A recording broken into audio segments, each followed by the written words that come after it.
city and in the territory on west, there's just one way to handle the killers and the spoilers, and that's with a U.S. Marshal and the smell of Gunsmoke.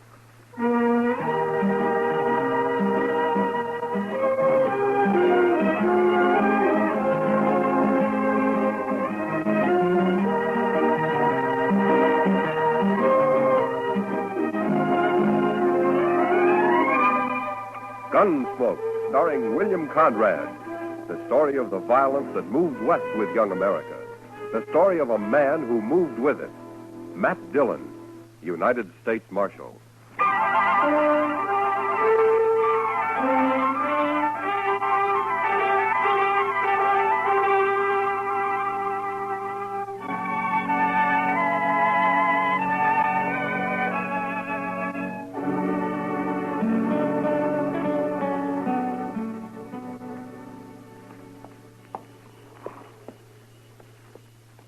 There. Rope's ready. One of you men lead that horse over here.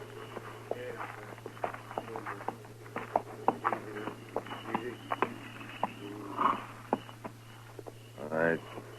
Let me get this noose around your dirty neck, and you'll be swinging in no time. There. Not too tight, is it? I wouldn't want you to be uncomfortable. That's enough of that, Cam. What? Who said that? I did. I said it. Rice Stewart. What's the matter, you turning yellow? Get this over with, Cam. Why devil him? If that's what he is, that's why. Shut up. I'll take care of you in a minute. Rice, you got anything against my hanging this murderer? Just don't devil him, that's all. Get it over with. I'll do it my way. It's my brother he shot, isn't it? And in the back, too.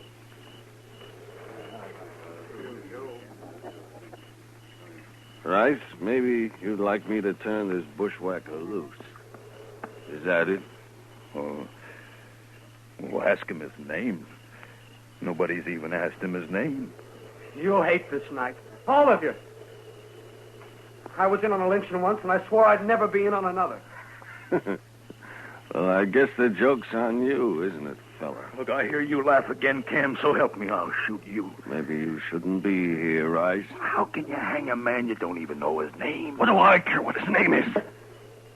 So long as he pays for murdering Job. What's your name, fella? What do you care? You don't want to stop him. You just want it off your conscience, that's all. Tell me your name. It's Billy Saxton, that's my name, Billy Saxton. How's it sound? Billy, why'd you kill Job Powell? That's enough talk. What difference it make? He killed him, and that's all I need to know. Yeah, what do you care? He's going to hang me anyway. Sure I am. Right now. Billy, I got a rifle. I'll end it for you when we ride off. You won't have to strangle for long. Thanks, mister. Thanks. Get back, Rice. I'm going to slap that horse out from under him. You ready? That's for you!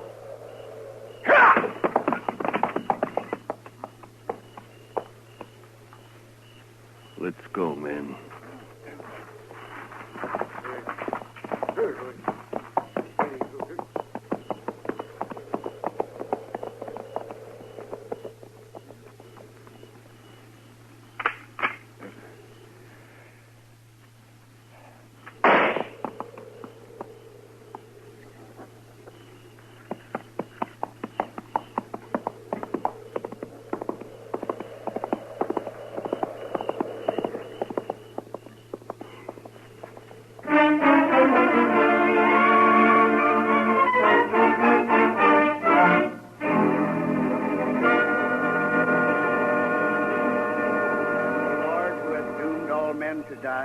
But has concealed the hour of their death, grant that we may pass our days in the practice of holiness and justice, and that we may be able to quit this world in the peace of a good conscience. Amen.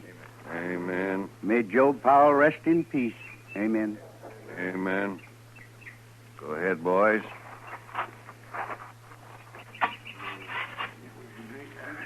Thank you. Good morning, Cam. I'm sorry to hear about Job. You're late for the burial, Marshal. Well, I was out at Fort Dodge last night. Just heard about it this morning. Preacher? We are in the valley of the shadow of death, Marshal Dillon. Well, if you're all through here now, I wonder if you'd read a few prayers over another man. We got him in a grave just over the hill way. Another man? Man is born into trouble as the sparks fly upward. Job 5:7. Who was this man, Marshal? How did he die? He was murdered last night. I didn't hear about any murder outside of Job here.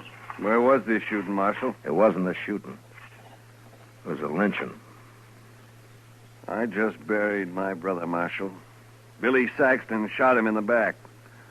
Aren't you using the word murder a little loose around here? Only the law can hang a man without it being murder, Cam. The law's too slow sometimes. You know something about this? All I say is that he shot my brother and he deserved hanging. Hanging, maybe. Lynching's a different matter. What difference it make? He got what was coming to him. He had a fair trial coming to him, like any man. For example, Cam, I'll try to see that you get one. What? If you're guilty of leading that lynch party. Well, say it out, Marshal. You accusing me? I got no evidence. And you won't get any. There isn't a man in the country who'll stand still for bushwhacking. Saxton got his due, and that's that. Maybe. All right, come on, preacher. Let's bury him. Whoso sheddeth man's blood, by man shall his blood be shed. Genesis 9:6. Show me the grave, Marshal.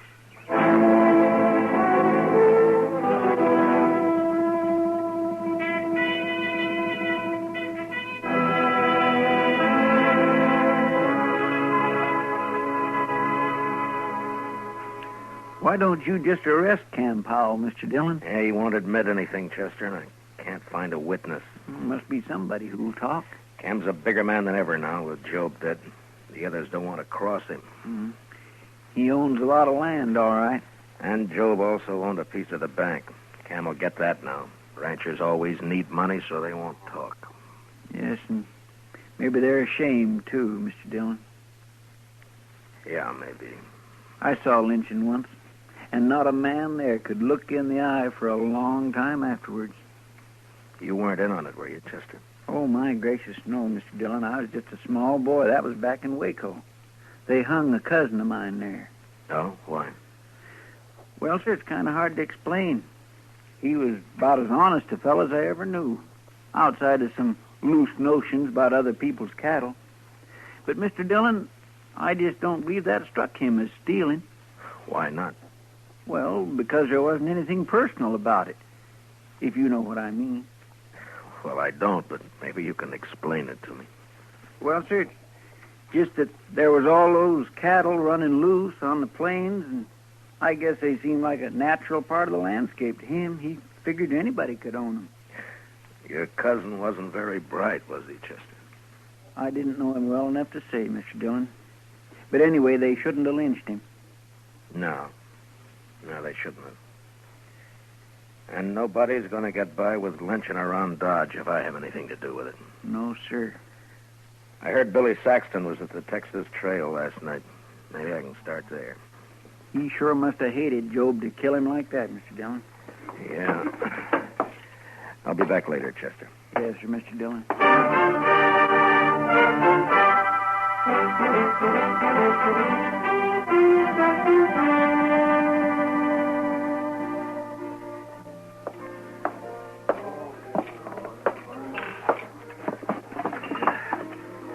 Hello, Kitty. Hello. Well, I can remember when you'd give me a smile. What's the matter? Nothing, Matt. Someone been bothering you? You might put it that way. Where were you last night, Matt? Why weren't you around? Yeah, Chester and I rode out to Fort Dodge on business. It was late, so we slept there. I thought this town could go one night without trouble. You sure thought wrong, didn't you? You're upset about the lynchings, I did. That's it. Aren't you? I heard Billy Saxton spent some time in here yesterday. I hate men. I think they're awful. Savage beasts. It'd be worse if it weren't for the law, Kitty. Now tell me about Saxton. He could tell you himself, Matt, if you hadn't picked last night to wander out of Oh, town. now, Kitty, this isn't like you. I'm sorry, Matt. He seemed like such a nice kid. Where was he from? I never heard of him around here before. The Dakotas, somewhere. He was just a cow puncher, looking for a job. No more a gunman than I am. No, you can't be sure, Kitty. He'd say he'd ever been in Texas? The Powells came from Texas, didn't they? Amarillo. Well, he never mentioned Texas one way or the other. What'd he talk about? Horses, mostly. How he'd like to have a little spread of his own someday. And a woman. I see. And he talked nice about it. He wasn't like these hard cases around here. Anything else? Cam Powell was in this morning. Told me not to talk about Billy, especially to you. No? What'd you say? I told him I'm not afraid of him, but maybe you are, so why didn't he warn you against talking to me? That pleasing? I also told him if I was a man, I'd kill him. Who else was in on it, Kitty? I don't know. One thing, though. Rice Stewart came in here last night. Must have been afterwards. He sat over there in that corner and got drunk all by himself. Real drunk. It's not like Rice. No, but maybe he was in on it and couldn't stand himself afterwards. Maybe that's why he had to get drunk. Well, I'll go see him. Anyone who was there would be in trouble, too. Wouldn't they, Matt? Yeah. But I have a feeling Cam really headed this thing, and if I can prove it, I'll have him up for murder.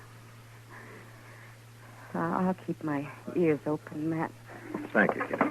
I think I'll ride out to the Stewart Ranch. Rice isn't a man who can lie with much conviction. Good luck, Matt. Yeah, I'll see you later.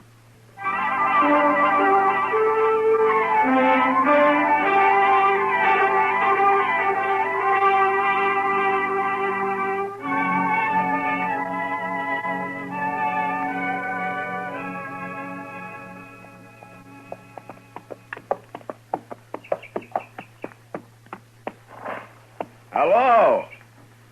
Anybody around?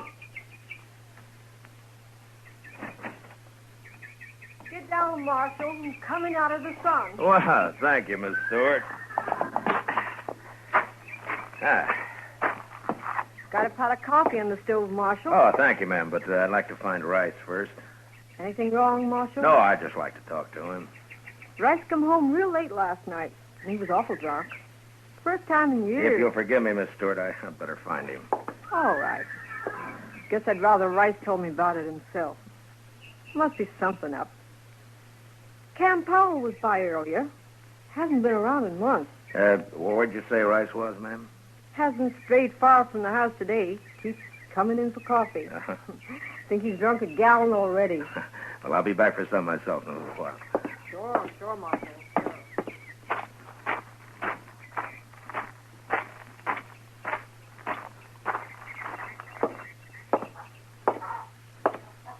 Rice? Rice, you in here? I'm here. Who is it? Matt Dillon. Oh. Hello, Marshal. Hello, Rice. Can I take a little of your time? I'd ask you up to the house, Marshal, but I think I'd rather talk here. Miss Stewart already asked me in. She hasn't heard about what happened in Dodge last night, has she, Rice? No, Marshal, she hasn't. How come you didn't mention it to her? What I tell my wife is my business, Marshal. Yeah, sure. But you know, she's bound to hear about it later. Maybe she'll wonder why you didn't tell her right off. That's still my business? She said Cam Powell was here this morning. Anything wrong in that? You don't feel very good today, do you, Rice? I got drunk yesterday. Last night I got drunker. Is that what's bothering you? Well, I'm not as young as I Used to be, that's all. You're a poor liar, Rice. I figured you would be. Yeah, I suppose I am. Look, Rice, I've known you for 4 years, and I've never heard a bad word against you. But yesterday you were a little drunk and got mixed up in something you're ashamed of now. Cam Powell's threatened you if you talk about it. Isn't that right? That's right, Marshal. Well, have you decided what you're going to do about it? I don't know, Marshal. I just don't know. Well, then maybe I'm wrong about you. Maybe you know better than Cam and the rest of them. Look, it's done with now, Marshal. Why can't we just forget about it? We just can't forget a lynching, Rice. That'd make it too easy for the next one to happen. I'll kill the man that starts another one. And why are you going to let Cam get by with this one? Well, by heaven, I'm not. I should have stopped it then. I don't know what was wrong with me, but I'll face up to it now. What do you want to know, Marshal? Where were you when Job got shot? At the Longhorn. About 6 of us were having supper. Job went down the street for some cigars, and then we heard a shot out back, and we run through the kitchen and found the cook outside holding Billy Saxton. Mm-hmm. He'd shot Job when he passed the street end of the alley. The cook see it? Oh, she said he did. Then what happened? And Cam, he went crazy when he found Job was dead. And, I don't know, Marshal, but before I knew it, we'd slipped out of town with that boy. Cam hung him on that little tree about a half mile down the road. Yeah, I know. I cut him down. And that cook, that Hank something or other, I remember he grabbed Saxon's gun when we run out back. I can't get it off my mind. Nobody ever even looked at the boy's gun to see if it had been fired. Cam just hung him on the cook's word for it. Mm-hmm. All right, Rice. Thank you. Will you be a witness if I need you? I'll see you through now, Marshal. All the way. Oh. I feel better already. All right. Let's go get some of your wife's coffee, Rice. Yeah. Then I got to get back to Dodge. It's good coffee, Marshal.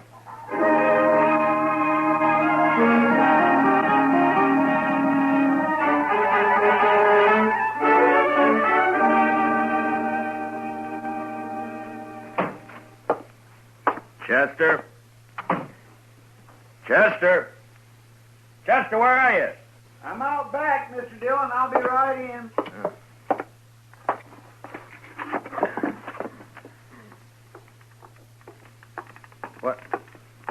What's that you've got all over you? Paint, Mr. Dillon. White paint. Paint? Well, where'd you get it? Now, what are you up to now, Chester? I sent St. Louis for it, sir. I thought it'd be a good idea to make the hitching rail out back all white. Well, what for? Well, sir, we might be in an awful big hurry some night, and that... all right, Chester. All right. Look, I want you to go get cleaned up. I want you to have supper at the Longhorn tonight. Well, I sure do thank you, Mr. Dillon. No, Chester. I want you to go there alone. Oh. Yes, sir? It's for a reason. Do you know the cook over there, Hank something or other? That's Hank Ashford. He's not a very good cook, Mr. Dillon. How long's he been around? Oh, about a week. I don't think he likes cooking much. He don't seem to be very willing either. Well, it doesn't matter. I doubt if he'll be around for long. Why not, sir? I'm guessing that he'll be wanting to get out of Dodge fast after you let it drop. Real casual-like, mind, that I've ridden out to arrest Cam Powell. Is that so? You going to bring Cam in tonight, Mr. Dillon? No. You're just going to make Hank Ashford think I am. And don't let anyone else hear about it, though. Oh. I've got it, sir. You happen to know where Hank rooms? The Dodge house, Mr. Dillon. It's pretty fancy for a cook, isn't it? Yes, sir. All right, you go to supper about 6 o'clock. And I'm gambling that Hank Ashford will be packing his things at the Dodge house by 7. All right, Mr. Dillon.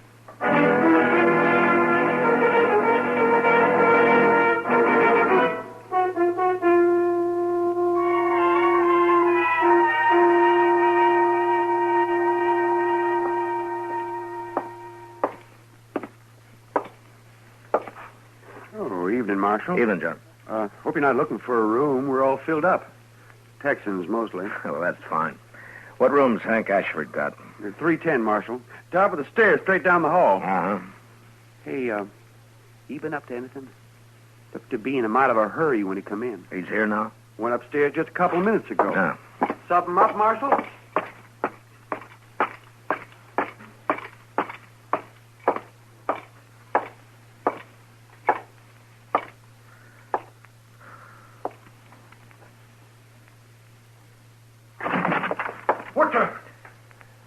What do you want? Leave that gun lay where it is, mister.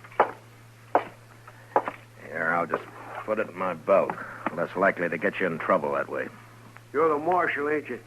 You leaving town, Hank? Yeah, I am. Why? I'm tired of cooking, that's why. You got Billy Saxton's gun up here, Hank? What? Or shall I tear your stuff apart and find it myself? No, it's in that drawer there. Yeah. But I wasn't at that lynching, Marshal. I can prove I wasn't. Yeah, I'm sure you weren't.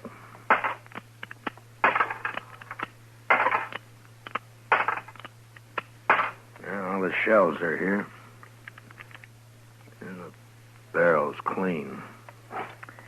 I thought this gun killed Joe Powell. It did. I cleaned it, that's all. Well, you're pretty neat, Hank, for a hash house cook. Yeah, catch this. Now what? And you handle that gun pretty well, too, for a cook. Look at the way you're holding it now. I don't want that gun. What are you trying to prove, Marshal? You're a gunfighter, not a cook, Hank. All right, Marshal. I used to handle a gun, but I'm looking for the peaceful life now. Any law against a man changing? No, but you're under arrest anyway. What for? I'll think of something. Let's go.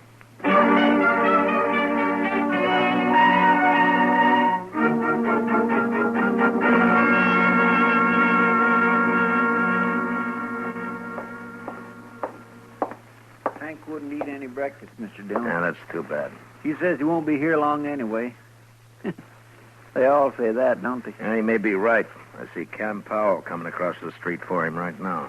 You going to let him go, Mr. Dillon? Well, we'll see. All right, Marshal. What's the bail on Hank Ashford? There's no bail at all, Cam. What do you mean, no bail? You can't hold a man like this. I'm not holding him. You mean he can leave? Anytime.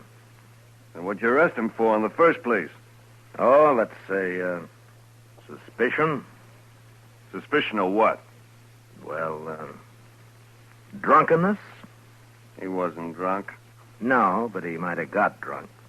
You're pretty high-handed with that badge, aren't you, Dillon? You tell me, Cam. You ought to know about being high-handed. We're wasting time. Turn him loose. I want to get out of here. I'll get him, Mr. Dillon. Hank's a right handy man to have around, huh, Cam? What does that mean? Well, he can cook. Probably turn his hand to most anything. Sort of a jack of all trades, isn't he? I wouldn't know, Marshal. Well, thanks for bailing me out, Cam. I didn't have to bail you out. You're free. Is that right, Marshal? That's right, Hank. So go on, enjoy yourself. Yeah, I sure will. And I'll start by having a drink. Come on, Cam, let's see if the Alfraganza's open. Mr. Dillon, Yeah. you think Hank shot Joe Powell, don't you? Well, that'd be my guess, Chester. Then why'd you let him go? No evidence. They lynched the only witness. But I've made him a little nervous now. He'll get real jumpy with the help of some liquor. Well, what good'll that do, sir? They just might hang themselves, Chester. With a prod or two from me.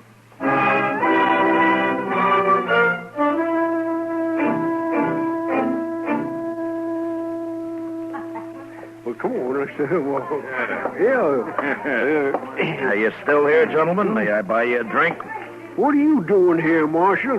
Why do you want to buy us a drink? Bartender. Give me that bottle there, will you? Cam, I don't like this. Let's get out of here. Wait a minute, Hank. I'm too big a man in Dodge to get pushed around by any marshal. I just want you to have one drink before you leave, gentlemen. Yeah. Just one. For you, Cam.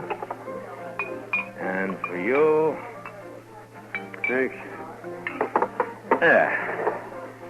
Well, gentlemen, here's to, may he rest in peace, Billy Saxton.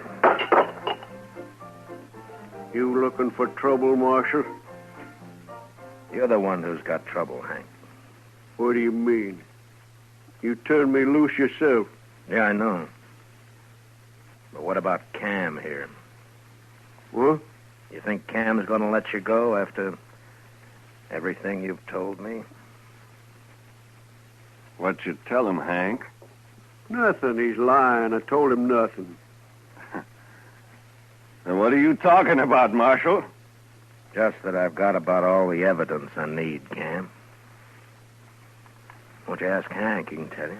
Go on. Hank, if you cross me, I'll see you die for it. You believe him, do you? Well, go ahead. You didn't have the guts to shoot your brother yourself. Shut up. Who are you going to hire to shoot Shut me? up, blast you.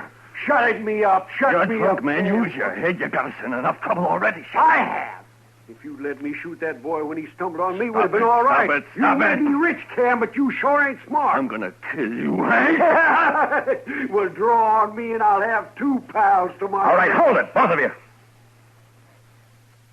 We've heard enough. Well, there you are, Hank. Marshall's heard all he needs.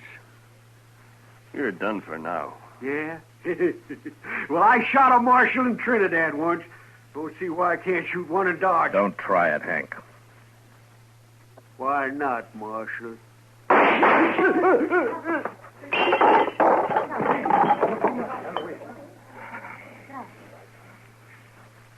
Good riddance. You're under arrest, Cam. Hank shot Job Marshall. You heard him say so. I heard him, but I'm still interested in who murdered Billy Saxton. And you're right back where you started, Marshal. Seems nobody knows about that lynching.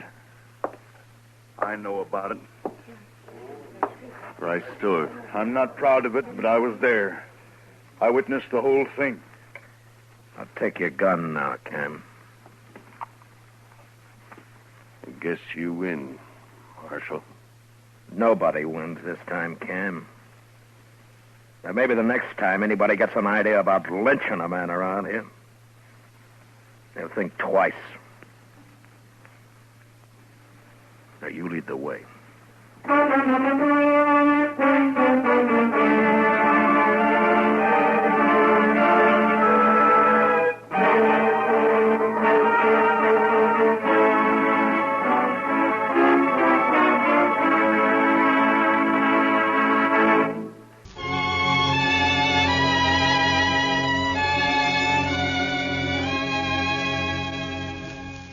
It was the dust. The heat was bad enough in Dodge City, but out on the plain, it was the dust. The sun was a burning red-brown chip in the sky, and the sweat on a man never had a chance to drop. It was blotted and dried with dust. Doc, Chester, and I had ridden to old man Gore's place 10 miles out. He'd had some trouble with one of the hands. Fellow had gone loco with liquor and had been shooting up the cattle. We found him, stripped naked nearby on his haunches, crying, drunk over a parched water hole. Doc had got him to bed and fixed him up some. And now we were heading back for Dodge. Darn horse. Seems he's just bound to stomp all the dust in Kansas in my eyes. Maybe the marshal will buy you a camel, Chester. This keeps up, we'll all buy camels. I remember the time back in Waco when I was just Doc, a small... Chester, boy. You see something ahead on the side of the trail there? Yeah, maybe. It looks like some poor calf strayed off and dropped. I don't think so. It looks like a man. Come on.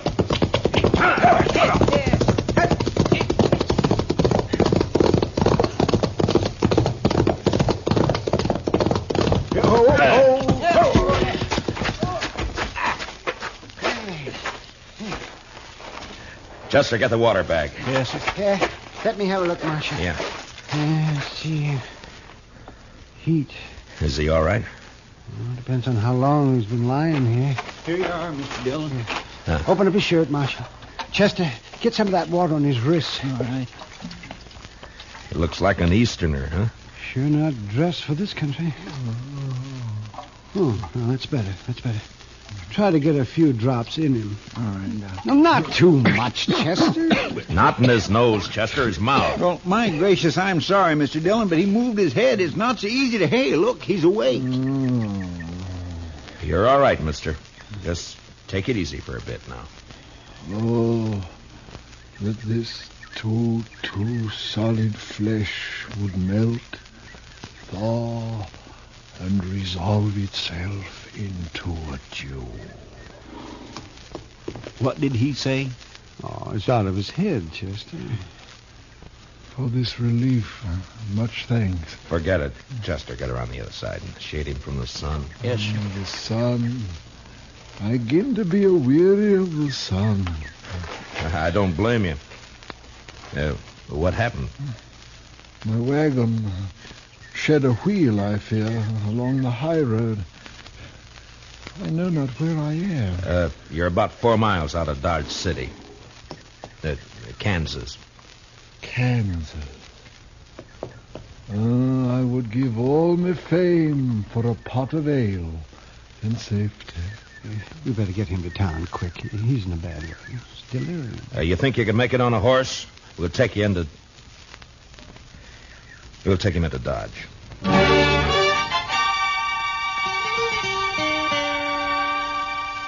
And he passed out again. We tied him across Doc's horse. Doc and I doubled up, and Chester rode behind. The stranger was a tall, skinny man with a face like a friendly mule. Big hands and thin wrists stretched out from his sleeves. He had no papers on him, nothing. And until he woke up, we wouldn't even know his name. Doc settled him down in the back of his place, and he was still asleep when Chester and I rode out to where we figured he'd left his wagon. Wasn't hard to see when we found it. What color wagon would you call that, Mr. Dillon? Puce, Chester. Puce. I guess so. Seems to be some writing on the side there. Yeah. Oh, Irving Henry, thespian supreme, disciple of the immortal bard. I should have known he was a religious man. He's an actor, Chester, the immortal bard. Shakespeare, William Shakespeare, wrote plays, poems. Hi. But You think he let the horses go, Mr. Dillon? well, I was wondering that. Seems to me he'd have ridden for help instead of trying to walk. Horses couldn't have got out of the harness themselves. Let's take a look at the wheel. Wish we could wait till the sun goes down. It's going to be awful hot work, Mr. Dillon.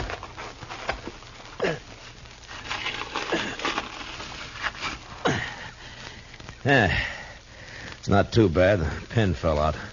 Must be another in the box at the back. Take a look, will you, Chester? Yes, sir. I'll prop the wheel up here. Now. Mr. Dillon? Yeah, can't you find it? Will you come here a minute? What's the matter?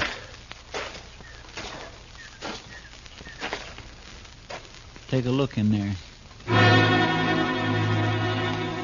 It took a second or two to get used to the darkness inside the wagon. And then I saw the hand sticking out from behind the trunk. You didn't have to be the doc to know that it was a dead hand. The body was of a man about 40. He was dirty. And in a greasy, torn waistcoat, I found a pocketbook with his name. Sam Matchett. And that was all. Below his left shoulder and his back was a patch of dried blood. And in the middle, a bullet hole. We got the wagon wheel on, hitched up our horses, and drove into Dodge.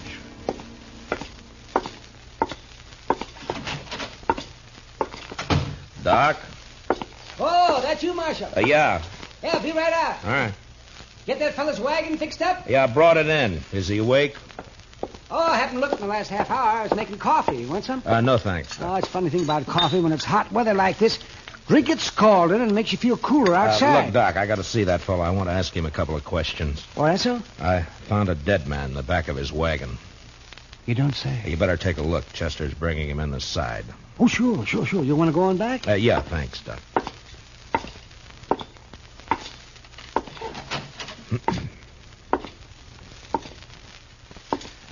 Mr. Henry? Mr. Henry, wake up. Yeah? What? Oh. Your name, Irving Henry? Oh, Irving Henry. What is this place? Now, you got to listen to me for a minute. We found your wagon. Ah? Did you let the horses go before you sat on your own? Of course. I could not let them remain to die. Well, how come you didn't take one to ride? I have a loathing of horses. I cannot bear one under my body. There is a carafe of water beside the bed. Would you be good enough, Mr. Dillon, Matt Dillon. I'm the marshal here in Dodge City. Here you are. Oh, my thanks. Now, what were you doing with a dead man in your wagon, Mr. Henry? A dead man? A dead man shot in the back, lying in your wagon. This is very midsummer madness. I won't argue about that, but I'll thank you to answer my question. But it is impossible. It isn't true. I say it is.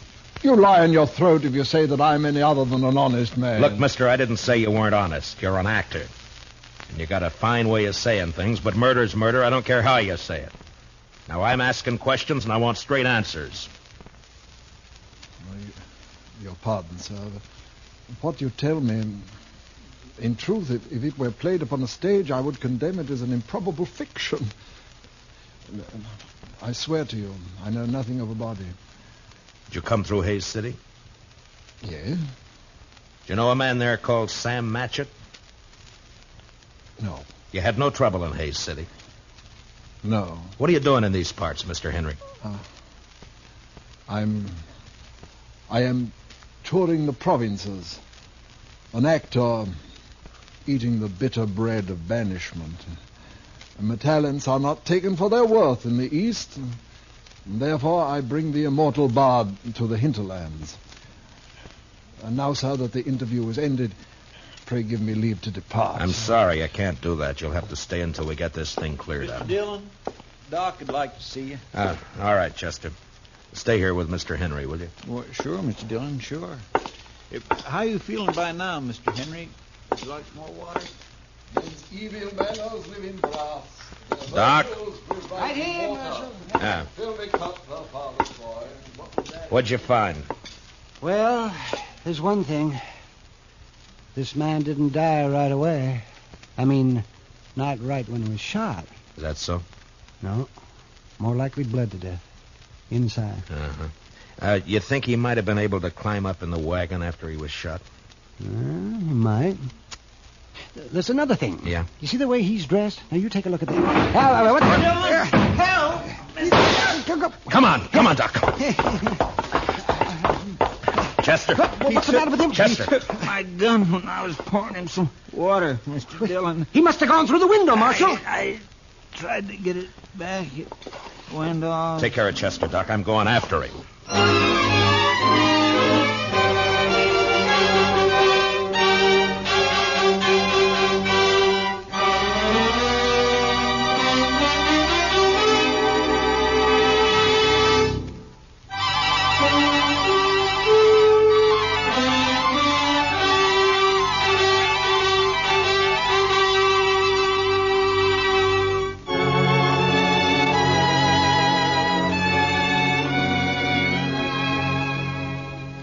When I went out of there, I didn't know how badly Chester was hurt. There was a lot of blood on his head and over his face.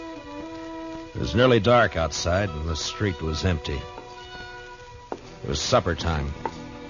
I could see the women through the windows getting food ready. The kids were inside, too. Sure looked peaceful. But with Henry out with a gun, well, that wasn't a good thing to have running around loose in Dodge.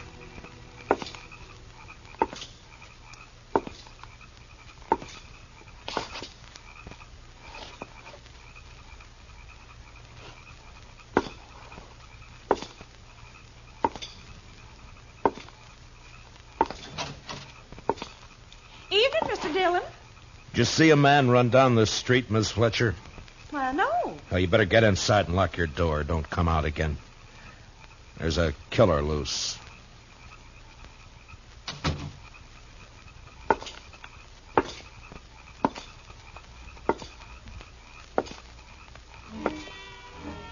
I walked the length of the street, listening, waiting. And when I got to the end, there was nothing. He hadn't taken a horse, I'd have heard that. And in a way, I was sorry, because if he'd tried to hide and dodge, there'd be no way to get out of shooting that wouldn't get women and kids hurt. A breeze came up and swirls of dust flew around. And then settled as the air became still and hot again. I went back to Doc's place.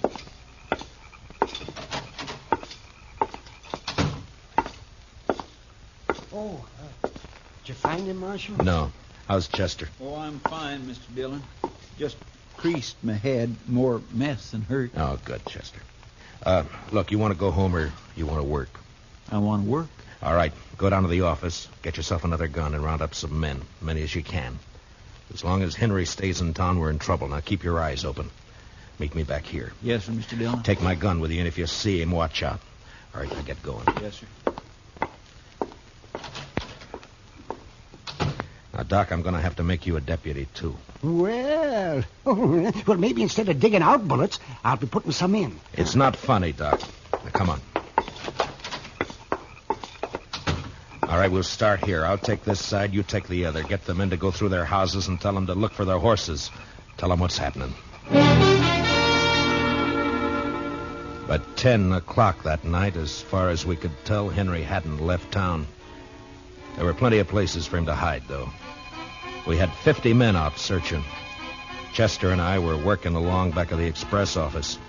There were a couple of houses there we hadn't covered. You wouldn't think a man like that'd be a killer, now would you, Mr. Dillon? I never saw a man yet couldn't be, Chester.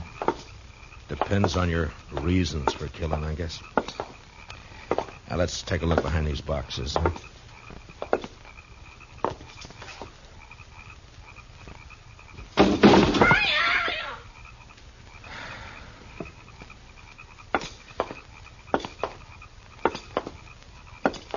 You think he could have got this far? Yeah, he might. A lot of back streets to sneak around in the dark. That's Miss Cullen's place there, isn't it? Yes, sir. Looks like she's still awake. Light burning back there. Yeah.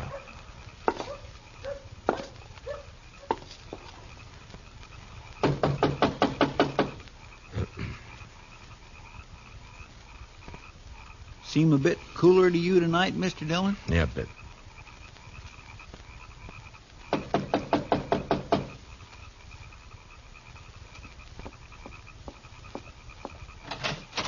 Oh, evening, Miss Cullen. I'm sorry to get you up, but we're looking for a man, a stranger around. He's tall, thin. You seen anyone about tonight? No. No, I haven't. Oh? How's the kids? Oh, they're fine. Thank you, Mr. Dillon. Fine. Uh-huh. Well, you keep the place locked tight, Miss Cullen. Don't let anybody in tonight unless you know who it is. All right. Good night, Mr. Dillon. Good night, ma'am. Well, now that's strange. She didn't even say hello to me, and I know her better than you do, Mr. Dillon. Chester, round up the others. Get them over here. I don't know why she... He's in there with her. I think he's got the kids in the sleeping room. Oh. Sent her out to get rid of us. Now, I'm going to try and get in. Don't do anything when you come back. Just put the men around the house. Yes, sir.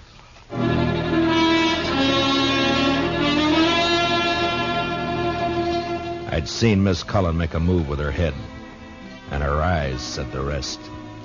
When I told her to lock up, I shook my head, and I hoped she understood. I wanted that front door to stay open.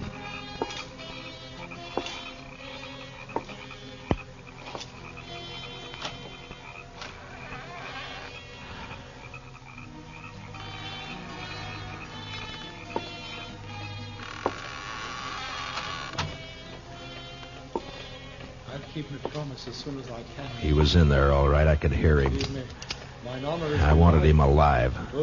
But I wasn't going to risk hurt to Miss Cullen or the kids getting him. Please. I did what you asked. Don't hurt the children, please. They will never know this night. And in the morning, when they're awake.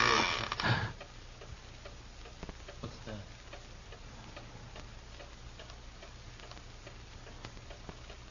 You said you locked the door after you. No, don't. Don't. I shall keep the pistol turned to the girl's head now. Someone is here. They try to take me.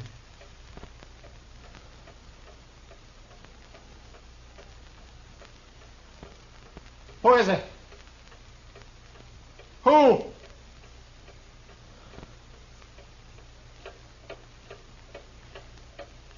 Mr. Dillon, go away. Please. He'll kill us. You lied. You lied. Oh, tiger's heart wrapped in a woman's hide. Listen to me, Marshal Dillon. Throw your pistol in here, and then come in with your hands before you.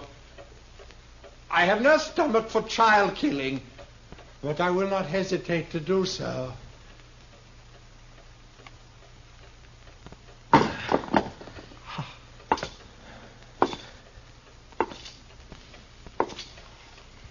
Now give me the gun, Henry. No. You won't be able to get out of this. I must. There is living to be done. You know that fancy talk isn't going to help either. Now, why don't you climb down? What happened to Matchett? Nothing happened to Match. Why'd you kill him? I didn't. In 5 minutes or less, there'll be 50 men or more around here. Now, what are you going to do? I don't know. If you didn't kill Matchett, you'll get a chance. I'll see to that. There's no use going on this way. Give me the gun. I cannot. It is my prop of salvation. No gun is salvation to anybody. Put it down. You must tell the men to go away, Marshal Dillon. I'll have to take one of these children with me for my protection. No! Shed a tear for me, madam. I have the greater need. You do a lot of talking, mister.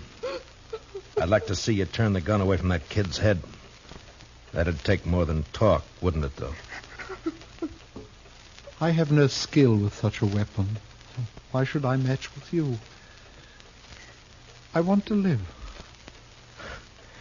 You're going about it the wrong way. The smallest worm will turn, being trod upon. Meaning? You gave me no choice when you brought me here. Would have been better to have left me lying in the dust. You don't understand. You don't know. Well, why don't you tell me? What good would it do? It depends.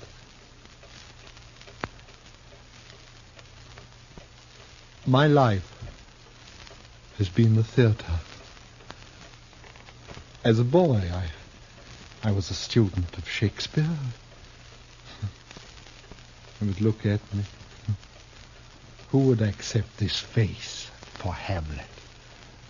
This ill-shaped body for Romeo? His speech has become my speech, but when the fools only look, they cannot listen for laughing.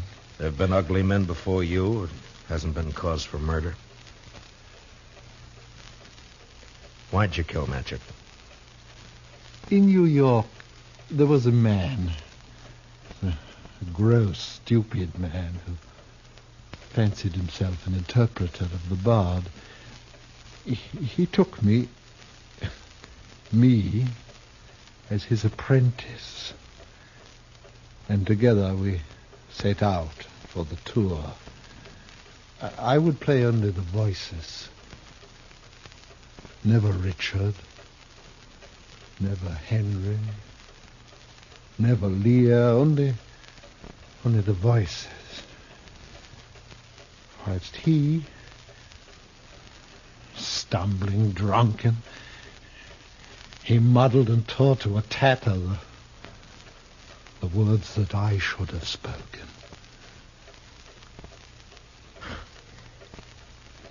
You killed a man because you wanted to play a hero?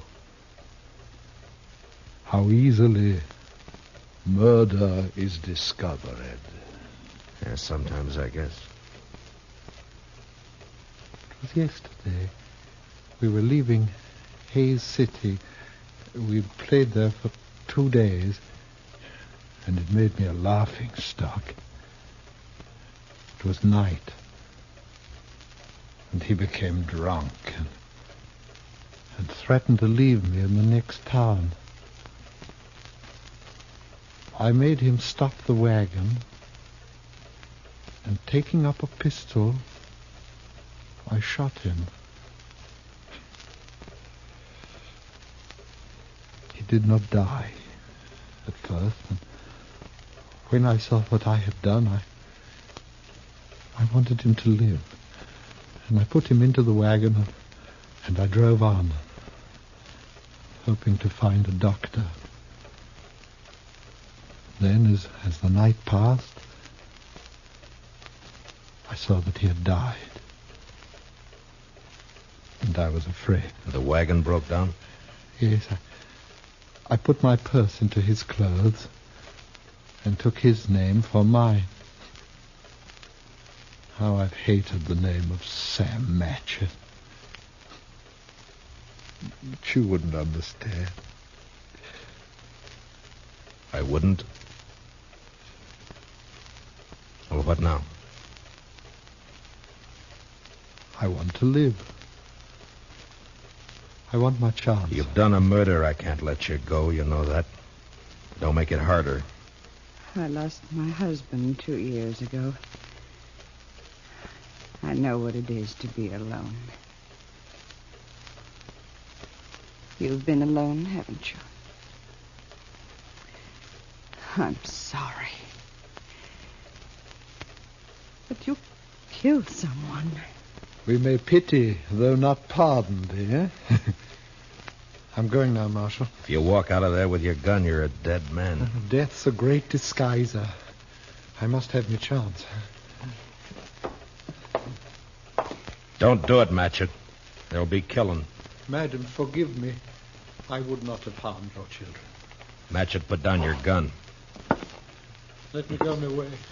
Please. There are a lot of men waiting for you out there, Matchett. You know what'll happen if you open the door.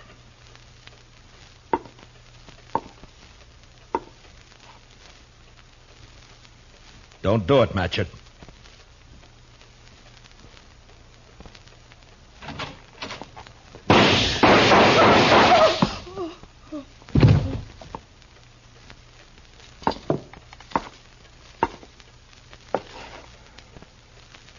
Matchett.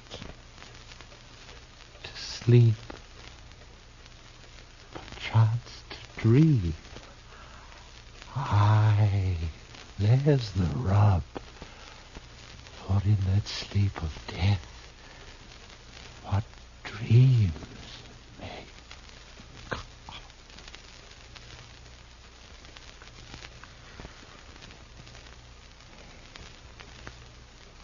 Matchett.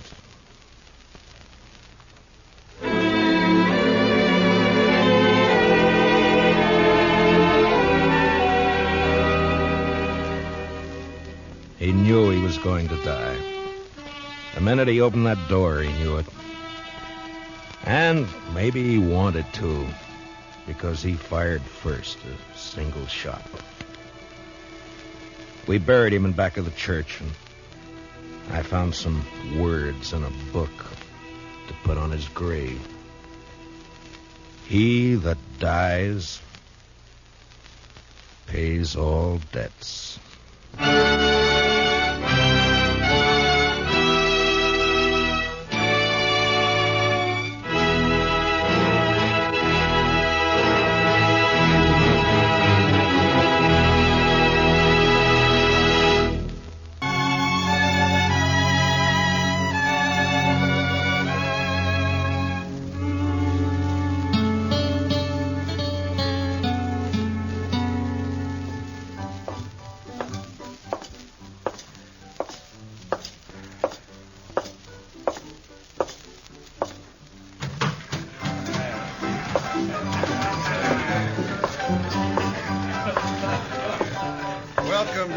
Cherokee Palace, Marshal.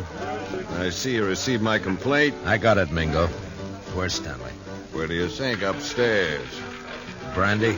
Naturally. She always does mother him when he's in trouble. Be careful, Marshal. He might be dangerous.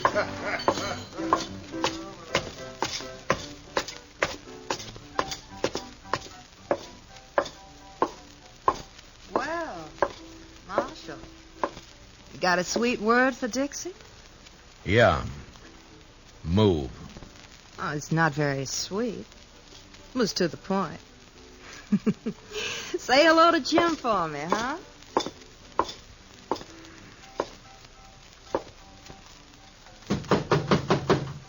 Go away. It's me, Brandy. Matt. Come in, Matt. Join me in a drink? Where is he, Brandy? In the next room. Cried himself to sleep. Save it, Brandy. I gotta take him. Oh, why, Matt? Jim Stanley never did a mean thing in his life. He's no bad man. He stole money from Mingo's roulette table, and he threw a bottle at him when he was caught.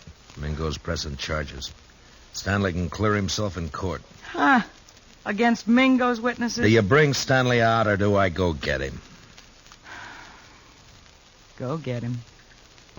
But I wouldn't be proud, Matt. Stick to running dance hall girls, Brandy. Let me run the law, huh?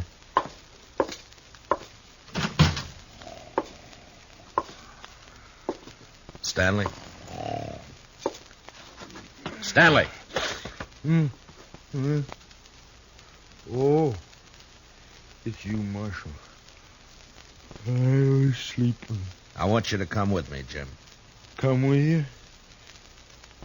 Sure, Marshal. You better get up. Come on. Come on. Oh, yeah.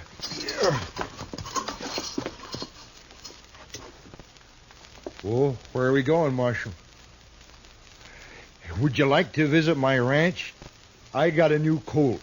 The prettiest little sorrel you ever saw. Jim. What? We're going to jail. Jail? Me, Marshal?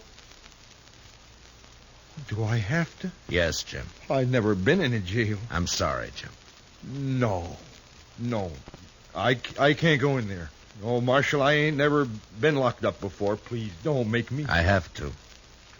I didn't mean to do it. Honest. I just lost my head when I realized my money was gone. I wouldn't have kept those chips. I know that. I just grabbed them. I don't know why.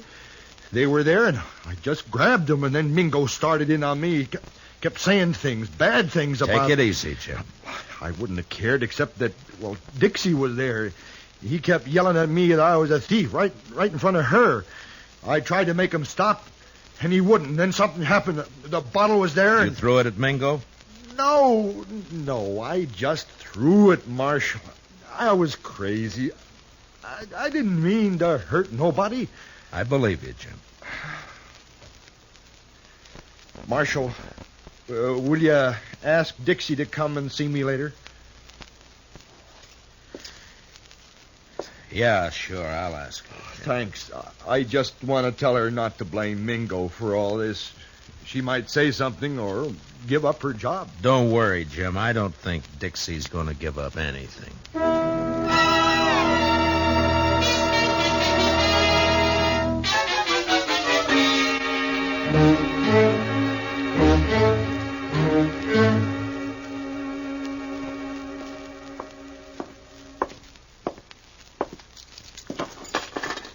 He won't eat his dinner, Mr. Dillon. He just sits there staring. Yeah, poor devil. He won't really be convicted, will he? Well, I hope not, Chester. Mingo's the one who ought to be in jail. Look, Chester, this isn't exactly my idea of justice either. A shady gambler against a simple-minded horse rancher. Hello, Marshal. Goodbye, Chester. Oh, goodbye. I'll run along. You stay put, Chester. Oh, now, Marshal, I want to be alone with you. I sent for you to come and visit Jim Stanley, and you better be nice to him. Most fellas are tickled pink if I like them. They say I'm pretty. You're pretty enough. That's better. I knew you liked me. I said you were pretty. I didn't say I liked you. Oh, now that's nasty. Would you like to hear what I really think of you? No, don't bother. I get the idea.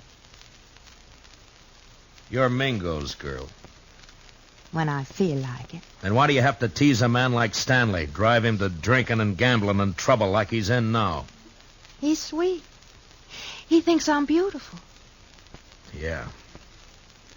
But even men like him wake up. Stick to Mingo.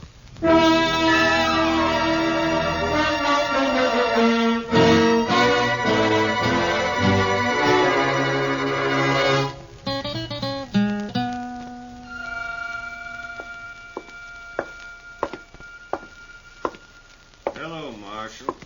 Thought I'd drop in and see if your prisoner was all set for trial tomorrow. Mingo, I want you to withdraw those charges. And let that potential murderer go free? No. You got back the chip Stanley took from your table, and his assaulting a man like you is ridiculous. He doesn't even wear a gun. A bottle constitutes a deadly weapon. Look it up, Marshal. Why are you doing this, Mingo? Why pick on a man like Stanley? Let's say I don't like him always slobbering over Dixie. She's private property. For that greedy little vixen, you'd send Stanley to prison knowing that it'll probably crack his mind completely? That's his problem. You don't understand, Mingo. I don't like to see people pushed around. Well, don't cross me, Marshal. I already have. People get dead that way. Yeah, so I've heard. Now, just who are these witnesses of yours against Stanley? Ned Cole, Saginaw Henry. Both on your payroll? Dixie. Some of the other girls. All working for you, huh? Jim Stanley's as good as convicted, Marshal. There's not a thing you can do about it.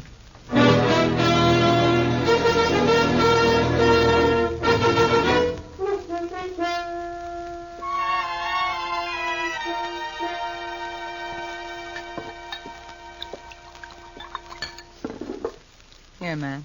Drink this. Thanks, Brandy. You know, all you need to do is stop fighting yourself, Matt. You're mixed up. Yeah, that's sure true, Brandy. You know, it's funny when it's something you can fight with your fists and your guns, it's easy, but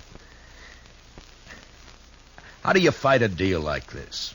You gotta clear Jim somehow. Yeah, with those witnesses against him, Jim can't win in court. Technically, he's a criminal. Oh, criminal, my foot. He admits the crimes. The judge will have to sentence him to at least a minimum jail term. We know there are witnesses who can prove he's innocent. Now, a smart man would find a way to make him talk. I've been thinking about it. Well, I'll tell Jim you were asking after him. I think he'd like that. He's Dixie's. I had me a man once, Matt. I traded him for a bottle of brandy. I paid a stiff price for my name. You're not through yet, Brandy. Oh, sure. I play mother to everybody. Take everybody's troubles on my shoulders. Help salve my conscience. Don't ever hurt a person, Matt. You never get through paying for it. Well, I better be going. Where? To try to get some of those witnesses to talk.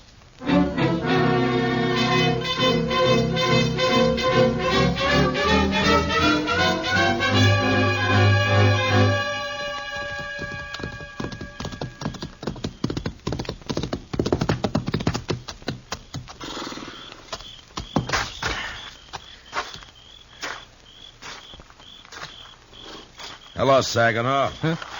Oh, it's you. I've been looking for you. Then you've been looking for trouble. Well, you're beginning to sound like your boss, Mingo. It's late. What do you want? I want to read you something from this book. What book? This law book. Oh, so? First law I see says that anyone giving a drink to an Indian is liable to fine up to $500. I saw you buying Indian Pete a drink only last week. Pete's a stable boy. He ain't no savage. Law doesn't say savage, says Indian. Pete's an Indian, so technically you broke the law. You can't make Next any... one says any man that disrobes in a public place is guilty of committing a public nuisance. Carries a fine of $100. Look, what the devil is all this? I saw you breaking a horse down in Harrison's Corral a little while back. You took your shirt off, and that's disrobing in a public place. Technically. You can't get away with this, Dillon. How much you make a month, Saginaw? 50, 75. Uh-huh. Well, the way it looks, I can get you fined on enough of these laws to keep you broke for about 5 years. 5 years? Then we can start all over again. You're bluffing. I never even heard of these laws. Well, look for yourself. Here. If you witnesses are going to send Jim Stanley to jail on a technicality, then a lot of you are going to jail the same way. Well, laws may be there, but they ain't fair. All right, Saginaw, if that's how you want it. Come on, let's go to jail. No, wait. Well, then start talking.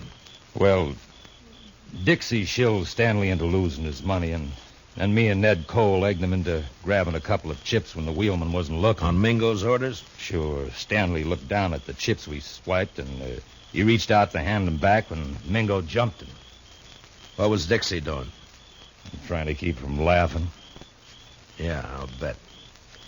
And then what? Mingo rode Stanley hard to make him break down in front of Dixie. And finally, the poor lunkhead seemed to go crazy. He yelled and tossed a bottle at the bar. Not at Mingo? No, missed him by 10 feet. Stanley was just working off his mad by busting the bottle. Paid for it. I guess he had the right. Yeah, I guess he had. First, I think Mingo was just deviling Stanley, and then he got the idea to press charges and send him to jail. We got orders out to testify. Uh-huh. Well, thanks, Saginaw. Marshal, I'd like you to know something. Yeah?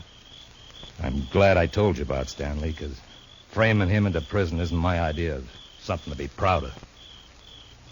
It shouldn't be.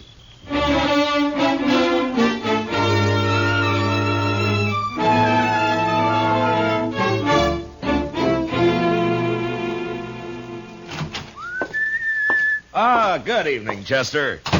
My, what are you so happy about, Mr. Dillon? Everything, Chester, everything. Is it about Jim Stanley? It is about Jim Stanley. He's going to clear himself in court tomorrow. Come on, let's go tell him. Well, gracious, that is good news. He couldn't have taken much more of being locked up. I know. Hey, Jim, wake up. We're going to Jim. Mr. Dillon, he's gone. Both window bars are cut. Yeah. And here's what cut him. A hacksaw blade. And look yonder, there's another. Oh, that fool. Why couldn't he have waited one more day and he'd have been free? Jim Stanley didn't have those hacksaw blades on him, Mr. Dillon. I know. I searched him good. You searched Dixie good? Hmm? Oh, mercy, no, Mr. Dillon. She's a girl. He didn't have any other visitors? No, sir. Mingo's going to be awful mad when he finds out his girl helped Jim Stanley get away. Come on. You going to arrest Dixie, Mr. Dillon? I don't know, Chester.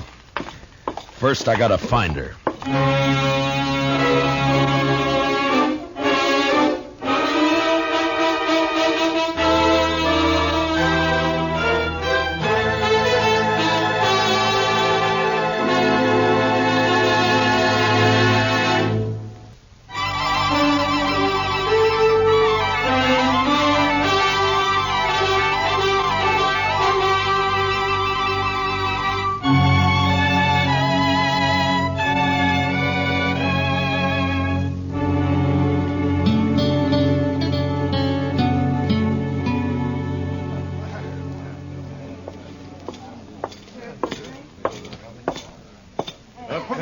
Aren't you, Marshal? Where's Dixie, Mingo? Dixie, she's gone. I don't know where she is. You're lying. No, I swear she disappeared hours ago. I still think you're lying. Dixie's here someplace. No, he's telling me the truth for once, Matt. Dixie's gone, all right. Are you sure, Brandy? Saw her ride out of town. Was Stanley? Yeah, Matt. The two of them. Dixie and Stanley? Dixie passed him some saw blades. He cut his way out. That rotten double-crossing hellcat. She's your girl, Mingo. I'll be the laughingstock of Dart City. Good. I hope they laugh you clear out of Kansas. If it's the last thing I'll do, I'll find her, both of them. Finding them is my job, Mingo. Go ahead.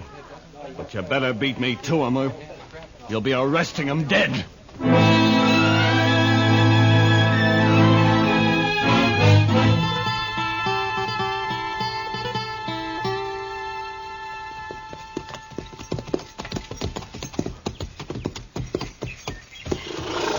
Yeah, they stopped here, all right. Probably changed horses and got some supplies. That wasn't why Stanley came home. Look, Chester. What? Water in the stock trough is right up to the top. And the barn's open. Feed pulled out where the stock can reach it. Even scared to death, Jim thought about his animals first. Mr. Dillon, you think Mingo's trailing Stanley and Dixie, too? Perhaps. It's one good reason why we'd better catch him quick. Come on.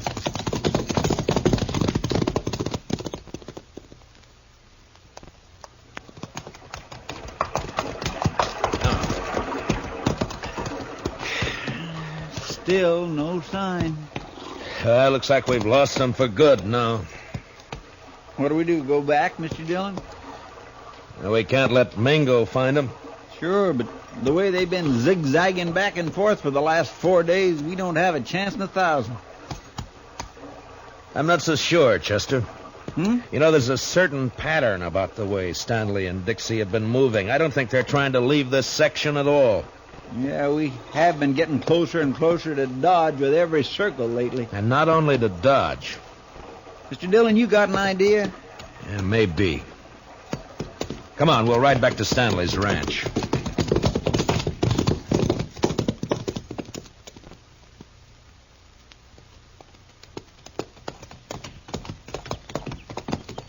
You think they came back here? I will soon find out. But from what we saw here before, I'll bet Stanley's not the kind to stay away from his ranch for very long. What? Hit the dirt, Chester. Behind the trough. Yeah. It's Jim Stanley. There's his horse. Yeah. All right, keep your eyes open. Stanley!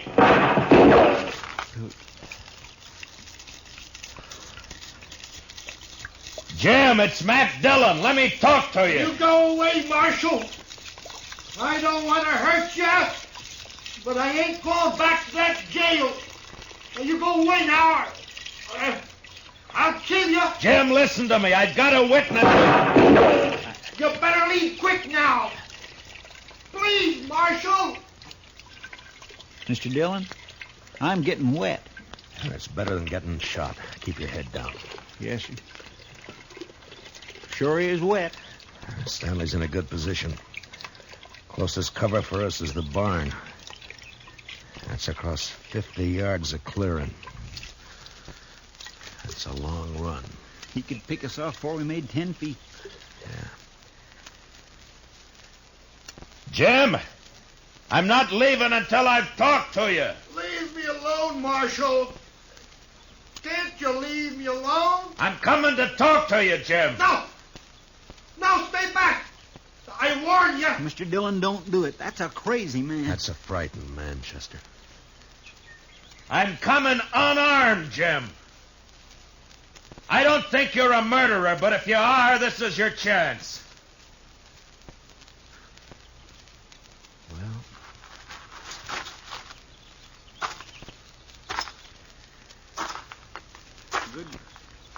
Good luck, Mr. Dillon. Mr. Dillon! Stanley's shot slashed across my side like a branding iron. It was all I could do to ignore my fear and keep going. But somehow I reached the ranch house alive. And I opened the door.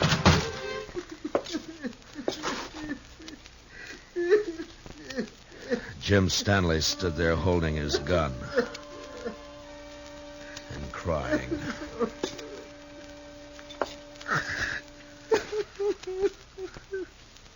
Jim? I didn't mean it. I didn't mean it. I was only trying to scare you. I'm not a killer. I never shot anybody in my life. Honest, Marshal, I can't even shoot a rabbit. I know that, Jim. I'm afraid. I've always been afraid of things. I try to be like other people, and it only seems to bring trouble. You can stop being afraid of the law and jail right now. That's all over with. You mean that, Marshal? Really? Really. But I shot you. Did you? I don't recall. Oh, but Mr. Dillon, shot hit your side. Right there. You see it? It's bleeding. Now, Jim, listen to me. You didn't shoot me. Oh. Well, all right, if you say so, Mr. Dillon. I say so. Here, I'll take that rifle.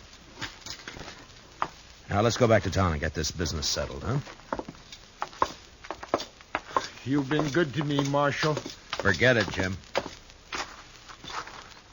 There is one thing, though. Dixie. Oh, she brought me hacksaw blades. I know that. She said you were going to hang me and that I had to escape. She kept saying it. She was riding with you. Well, where is she now? Oh, she left me last night. I was glad. I was nearly wild listening to her talk about you and prison. I even swore I'd kill myself before I'd go back to jail.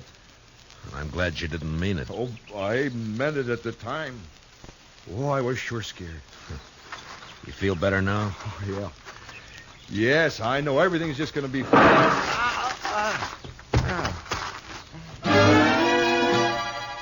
The rifle slug splashed the side of Jim's face with red, and he crumpled into the dirt. From the water trough, Chester opened up and drew the fire of whoever was hiding in the hayloft of the barn. I could see a gun barrel poking out from the side of the hayloft. And I picked up Stanley's rifle.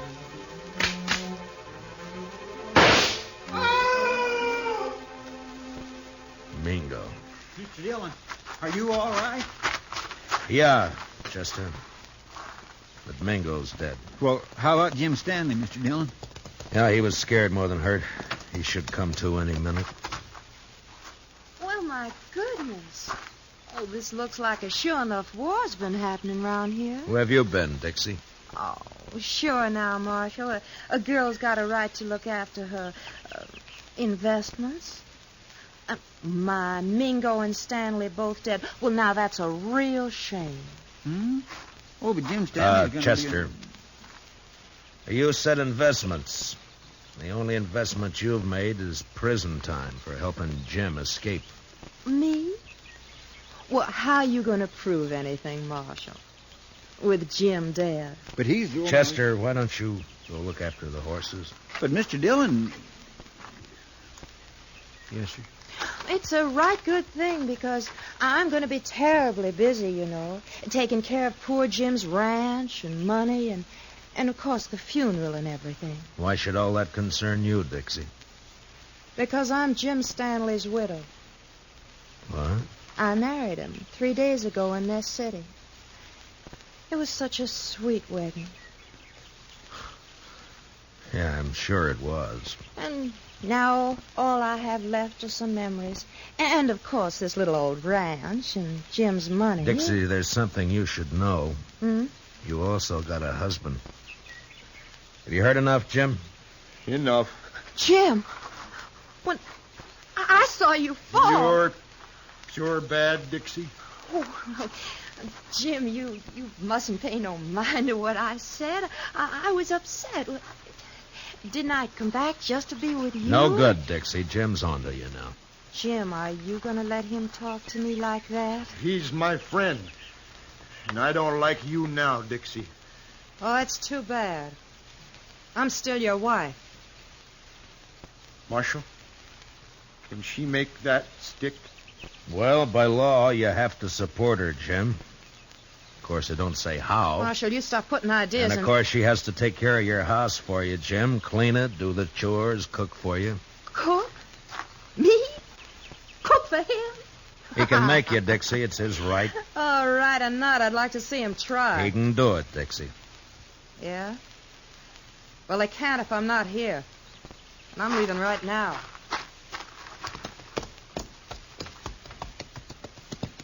You want to ride into town with us, Jim? No. I think I'd rather stay here for a while, Marshal. If it's all right. Yeah, sure. I'll fix it. But in a few days, when you feel like it, come in and see me, and we'll help you get that divorce taken care of. Divorce? On grounds of desertion. She just deserted you, remember? Chester and I are your witnesses. Oh. Well, thanks, Marshal. I sure do thank you. So long, Jim. Goodbye, Marshal. Bye. Come on, Chester, let's go. He's had it too rough out here on the frontier, hasn't he, Mr. Dillon? Jim Stanley, I mean. It's addled him, sort of. Yeah, I guess that's it, Chester. Men like him needs looking after. Yeah, we got all kinds out here, Chester. Come on, let's get back to town.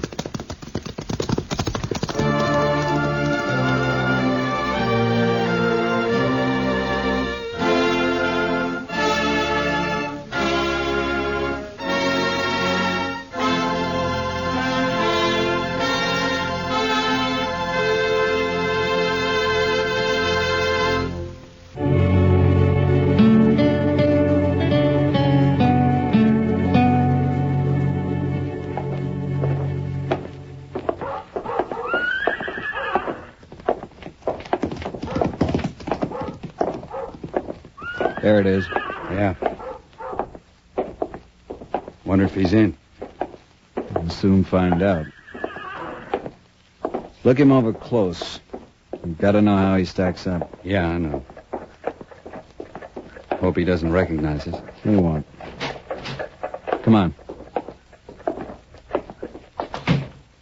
Morning, boys. Morning, sir. Are you the marshal here in Dodge? Yeah, that's right. My name is Dillon. Matt Dillon. Thompson's our name. I'm Jim. This is my brother, Will. I'm glad to know you. This is my sidekick, Chester Proudfoot. Pleased to meet you. Howdy. Yeah, Mr. Dillon, we're after some information. Huh? What kind of information? Well, you see, Will and I just brought a trail herd up from the Pecos country, around 2,000 head. We're holding them downriver a few miles. Oh, toward Walnut Creek? Yeah, I guess that's what they call it. You see, we plan to drive them on up toward Wyoming and put them on grass for a couple of months. We got thinking we might sell them here if we could get a fair price. Well, you shouldn't have any trouble. The market's good right now. So we've heard. And the only thing is, we don't know any buyers here. We were wondering if you might have an idea or two. I see. Well, I see. I suggest you go talk to Clem Bates. He runs the bank down the west end of Front Street. Clem Bates, huh? Yeah, he'll know of any buyers that happen to be in town. Might even buy the herd himself if it's in good condition. Well, we'll go right down and see him now, Mr. Dillon. And much obliged to you, sir. Forget it. Coming, Will? Yeah. It's been a pleasure talking to you, Marshal. Thank you. Same to you. Goodbye. Well, they seem like a couple of nice men, Mr. Dillon. Yeah. Couple of strange ones, Chester. Wonder what they're here for. Why, to sell a herd of cattle. You heard what they said. Chester, when's the last time a trail driver came in here and asked me where to sell his cattle? Well, I don't recollect that one ever did before, but all the same... Of course not. They go to the bank or one of the saloons. They don't come to the jail. Then why do you figure the Thompsons did? Well, I got an idea they might be sizing me up. I think that's the kind of information they wanted. But why? I don't know. Maybe they're planning something they think I might interfere with. What do you say we ride out to Walnut Creek and find out if they really got a herd, huh? All right, Mr. Dillon, whatever you say. That older one, Jim. You know, there's something familiar. I can't quite place it. Thompson brothers, huh? Well, come on, Chester, let's ride.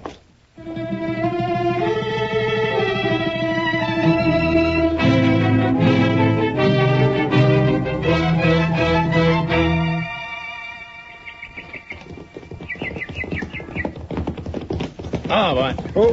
Hello. Well, they got a herd, all right, Mr. Dillon. Yes, so they have, Chester. Well, let's drop in on them, huh? Hello.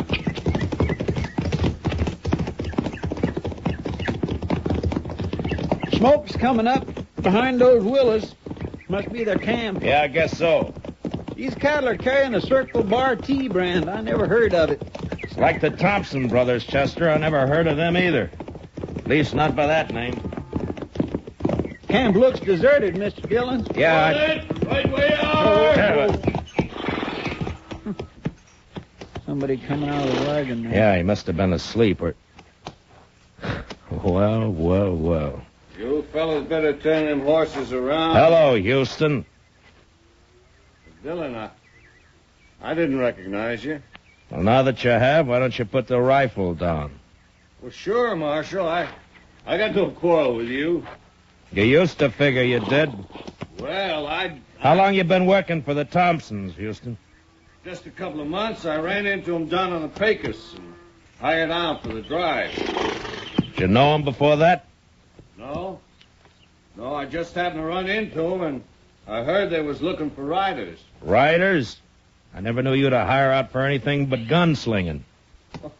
Why don't you let bygones be bygones, Marshal? A man can change. Maybe. Now, you take me. I don't hold no grudges. You run me out of town last year, and I was pretty sore about it, but not anymore. I'm willing to forget it.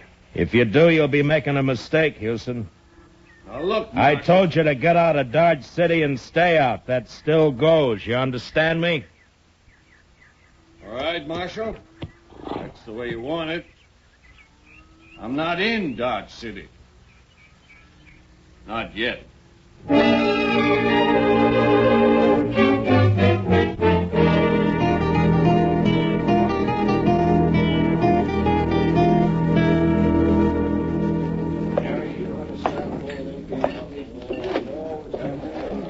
They don't seem to be in here, Mr. Dillon.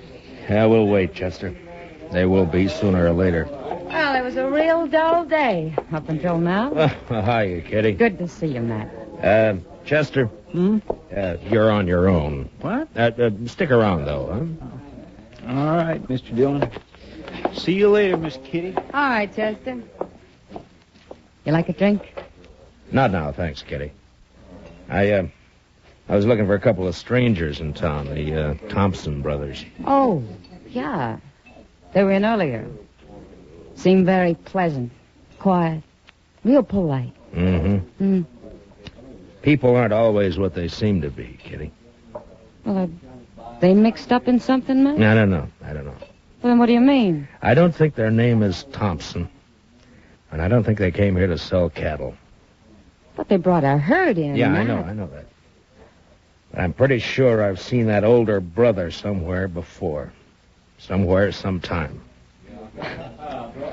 You're suspicious of everybody, aren't you, Matt? Are you going to start that again? All right. But you got the wrong attitude, you know. You miss a lot that way. Yeah? Yeah. Someday you're going to miss... Over here at the Oh, bar, there they are now. I came in with Clem Bates. Will you excuse me, Kitty? Sure, Matt, sure. When you're through, come back. I'll be here. All right, Kitty, I'll see you. Hiya, Clem. I just bought myself 2,000 head of the finest cattle that's come north all summer. Yeah, they are in good shape. I rode out that way this afternoon. Marshal, we want to thank you again for putting us in touch with Mr. Bates. We're as satisfied with the deal as he is. How about a drink, Matt? Thanks, Clem. Later, maybe, huh? Mr. Thompson, do you know that you got one of the crookedest gunslingers in this part of the country working for you? No, I didn't know it. What do you mean? Man who calls himself Houston Jack. Houston Jack? Is he back in town? Well, not back in town, exactly. I ran into him out at the trail camp. I ordered him out of Dodge a year ago, Mr. Thompson. The order still stands. That's funny. He didn't tell us he'd ever been in Dodge. Well, I thought maybe he didn't. That's why I figured I'd better let you know about it. I'm glad you did, Marshal. Of course, with the herd sold, we'll be paying the boys off tomorrow, and that'll be that. Then back to Texas. The sooner the better. Well, meantime, there's nothing to prevent us from having a sociable drink or two. Holly, set 'em up over here. Mr. Dillon. What? Oh.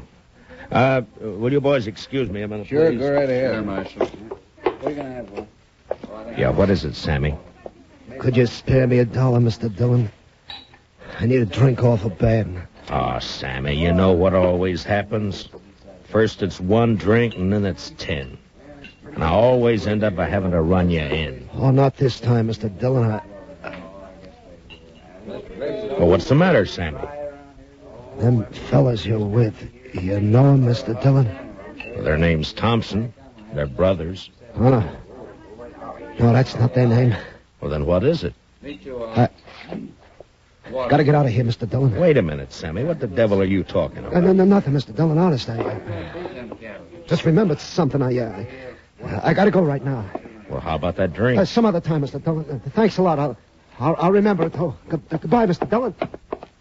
Here, what's wrong with Sammy, Matt? Did he smell a drink somewhere? Yeah, he must have. I don't know what you said to him, Marshal, but he sure went out of here looking like he'd seen a ghost. Well, Sammy's seen a lot of different things at different times. Maybe he did see a ghost.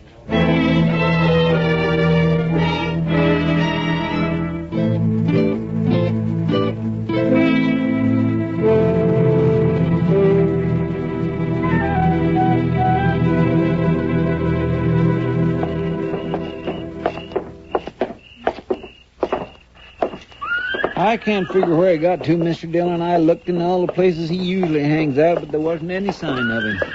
Well, the ways of a drunkard and the ways of a woman, Chester, they're beyond all human knowledge. Yes, sir, I guess they are, Mr. Dillon. There's one thing certain, though.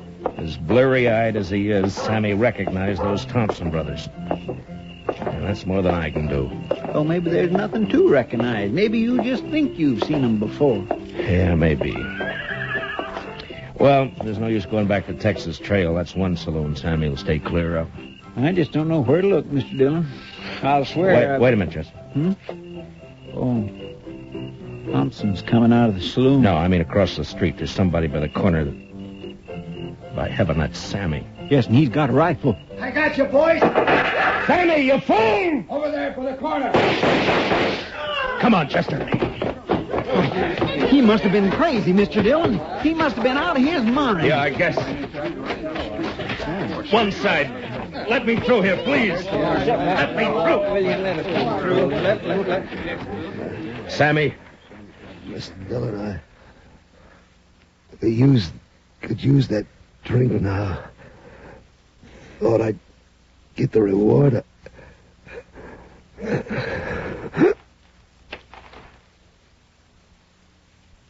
Sammy?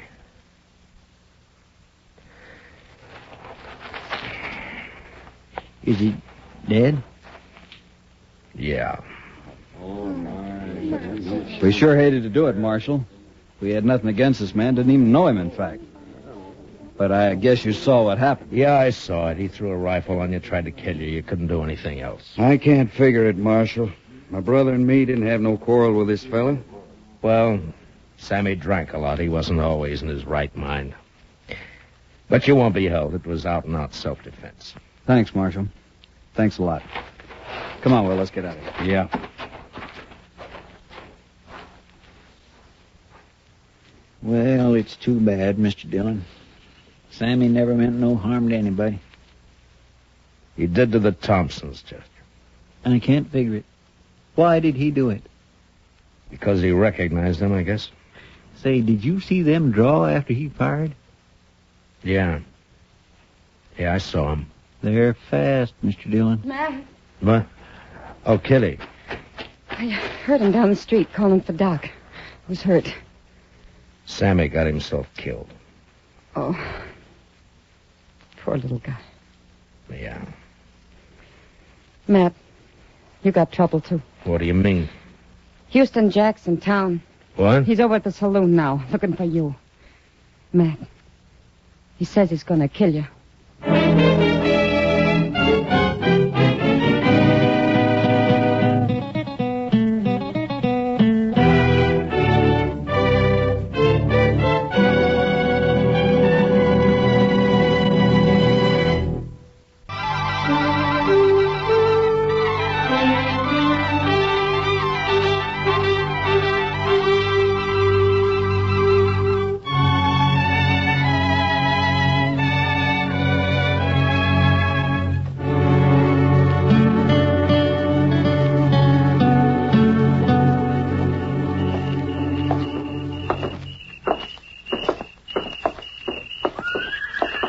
just can't figure it, Mr. Dillon. I never thought Houston'd have the nerve. Well, it's like a lot of things tonight, Chester. None of it bigger. Mr. Dillon, you don't suppose he's going to set you up for the Thompsons? No, they got their horses and left. They're not in here. Well, we'll soon find out. Come on. Watch the boys at the tables, Chester, and keep them off my back, huh? Yes, sir, Mr. Dillon. Maybe I wanted to leave town just at that time. I'll tell you one thing for sure. There wasn't that tin horn marshal that made me do it. You notice he's staying plenty clear of me. Hello, Houston. Dillon, you got nothing on me. I told you to get out of town, didn't I? I know, but you still got... I told you to stay out, didn't I? Yeah, but you had no right. What do you think you are? Why'd you come back? That's my business. Mine too, maybe. You're under arrest. Stay back, Dillon. I'm warning you. You can't keep backing off forever, Houston. You'll have to stop sometime. I said you're under arrest. I heard what you said. I got ears, Dillon, and I know how to... He's bolted out the door, Mr. Dillon. He's getting away. Be careful, Master. He could be waiting outside. You drew, Mr. Dillon. Why didn't you shoot? Because you didn't draw. You can't... There he goes. Well, come on, Chester.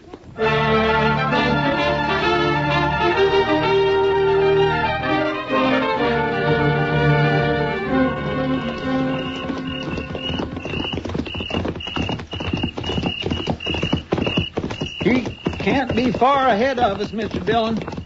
He's heading for the range camp. I still can't figure it, Mr. Dillon. It just don't add up. Chester, so help me if you say that once more, I'm... What's the matter, Mr. Dillon? Pull up. Come on. Oh. Now. What are we stopping for, Mr. Dillon? He's getting farther away every minute. Chester, I owe you an apology. You're right. It don't add up. Well, it's just a way of talking I have. I didn't intend... No, I mean it, Chester. Everything Houston Jack did tonight, it doesn't add up at all. He knew I'd jump him if he came into town. He's tough, but he's not that tough. He's not the kind of a man to force a gunfight just for a chance to show off. Yeah, but there wasn't any gunfight, Mr. Dillon. No. He turned tail and ran. That's not like Houston either. He'll be a laughing stock from here to the Pecos. Well, it's like I said, it just don't add... I forget what I was going to say. Chester, suppose the Thompsons wanted to get us out of town for a while, huh? You mean they put Houston up to that dido so's we'd chase off after him? Well, there's only one way I know to find out. Come on.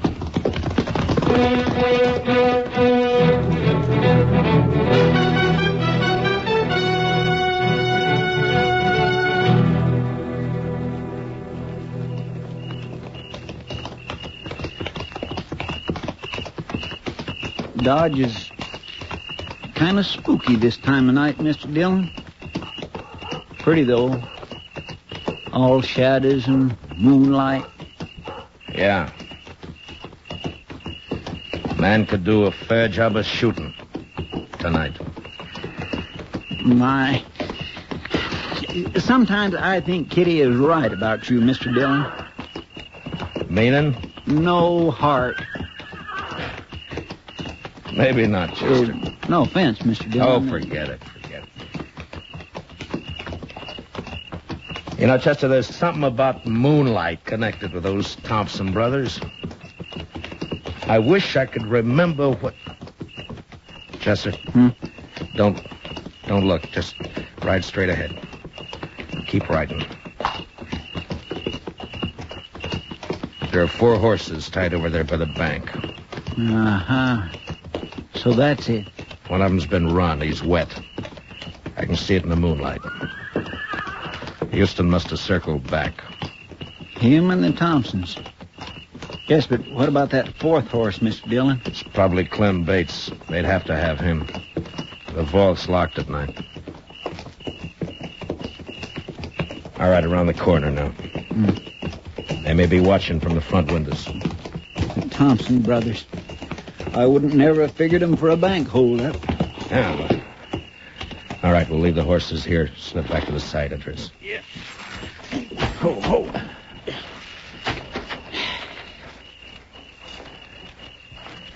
Well, what about that moonlight now, Chester? Well, I guess it's bright enough a man could do a fair job of shooting tonight.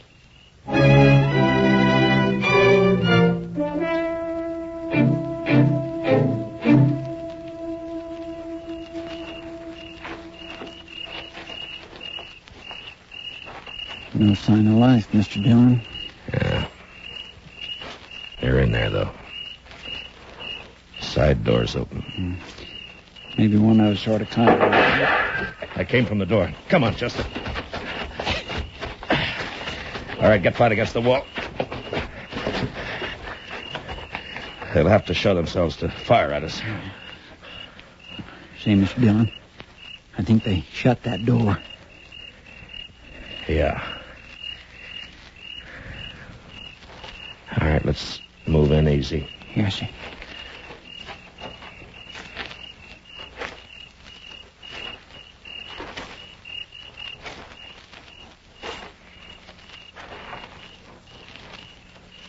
It's shut all right. I'm going to try the door. If it opens, flip a couple of shots in. Yes, sir.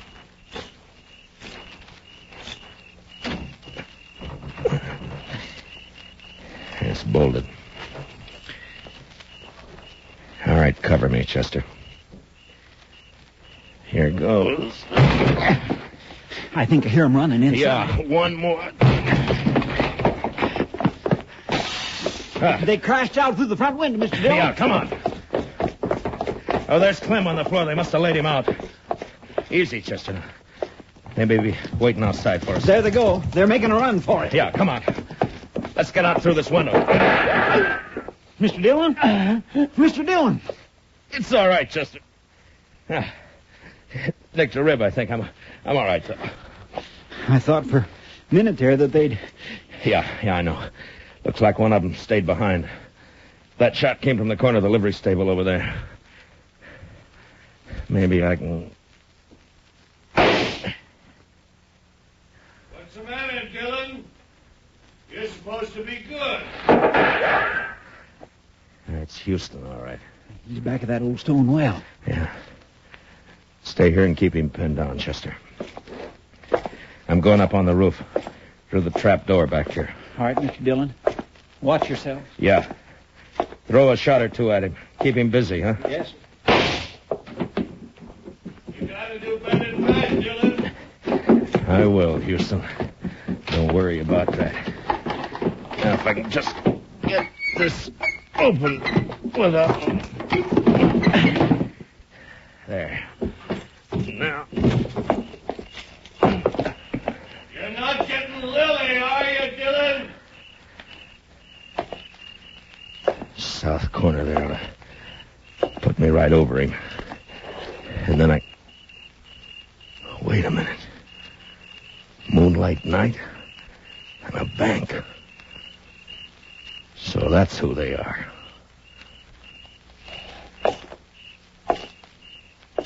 Houston! Dillon, where are you? Up here. You're under arrest. Drop your gun. I'll drop it. Last chance, Houston. Your last chance. All right, then. So long, gunslinger.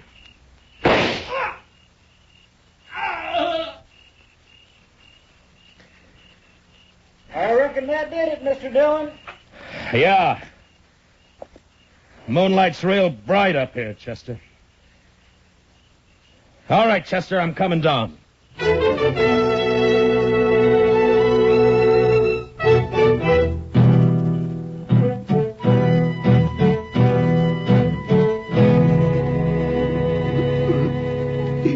fellas, don't. Mr. Bates is coming, too, Mr. Dillon. Yeah, he's not bad off. They must have slapped him with a gun barrel on the way out. Clem, can you hear me? Matt? Oh, Matt, thank you. Chester, get that chair over there. Yes. Here you are. All right, give me a hand with him. Easy, fellas. Come on, Mr. Bates. There you are. Now, what happened, Clem? Are they trying to make you open the vault? That's right. It was those Thompson brothers, Matt. Yeah, I know. They fooled me plenty. Thought they were fine fellas. I've been drinking with them all evening. Well, you never know, Clem. They get away with anything? No. I was about to give in and open the vault when you rode by. That got him kind of upset. Well, there's no harm done then. Houston Jack was long overdue for killing. We gonna go after the Thompsons, Mr. Dillon? Where, Chester? They could have gone in any one of a dozen directions. There'd be no chance of trying to track them till morning. Somehow, I don't think we'll get them even then. I think I ought to get something done about this head of mine, Matt. It's giving me fits. Yeah, I'll go with you, Clem. I got to tell the doc about Houston. Chester, I guess you better go over to the depot and wake up Mr. Hightower. Have him put a wanted bulletin on the wire. For the Thompson brothers, huh? No, Chester. I've recognized them finally. Their name isn't Thompson. Well, what name do I put in the bulletin, Mr. Dillon? Just say, wanted for attempted bank robbery in Dodge City, Frank and Jesse James.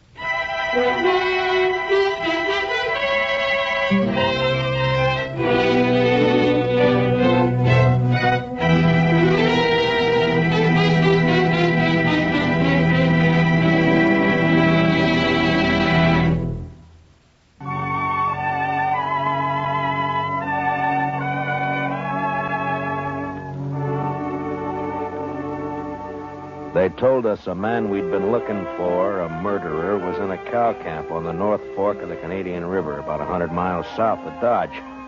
So Chester and I rode down to take a look. We found a fella there with a right name but the wrong face. So we started back. First night we camped in a dry, buffalo-rutted depression. The next morning I woke shortly after daybreak to find Chester already cooking breakfast. Morning, Mr. Dillon. Meat'll be done soon. Is the coffee made, Chester? That's what I need. It's boiling. I didn't make much, though. I thought I'd better save our water. You know, Chester, I'll bet right now the doc's back there in St. Louis, holed up in some fancy hotel and still asleep. That's quite a thought, sir. Yeah. Him right in the middle of St. Louis and us way out here on the prairie. I'll bet he's even got sheets on his bed. I wouldn't be surprised, Mr. Dillon. Doc said this was one vacation he was going to splurge on. He's riding the Santa Fe both ways. Huh? Well, meat's done. I cleaned off this rock here to cut it on. Oh, good.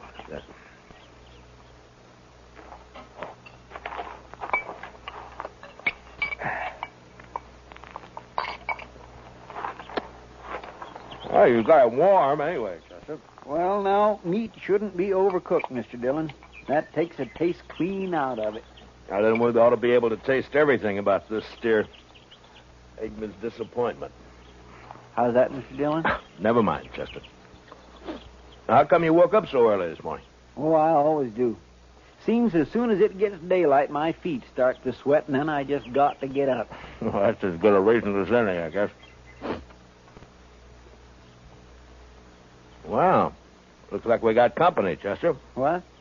Oh. Where? Right out there, heading straight for us. Oh, yeah. Some cowboy, probably. I don't know. He doesn't ride quite like a cowboy. Why, it's just a kid, Mr. Dillon. Yeah, it sure is. Sure needs a haircut. What? Say, Mr. Dillon, it's a girl. Now, what could she be doing out here? I'm carrying a rifle, too. Well, get on, miss, and have some coffee. Who are you, mister?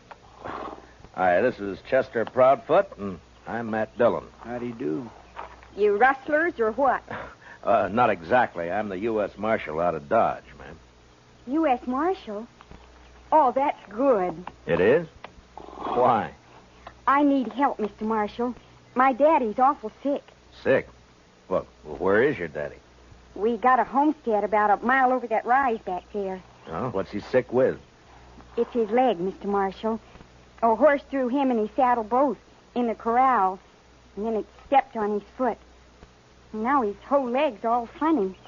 He's got a fever, too. Mr. Dillon, that sounds like it. Yeah, I know, Chester. Tell me, miss, when the horse stepped on him, did it cut his foot, break the skin anywhere? Just a scratch. Tore his boot off, though. Oh. Please, Mr. Marshall, please come see him. I'm scared, the way his leg is and everything. Well, sure we'll come. Your mother with him now? I don't have a mother, Mr. Marshall. Oh. Well, then what are you doing out here if your daddy's sick? We ran out of meat about 3 days ago, and I don't have anything to feed him. Oh. All right. Chester, I'll ride back with... what is your name, anyway? Tara Hantry. Oh. I'll be 16 next January. Well, that's fine.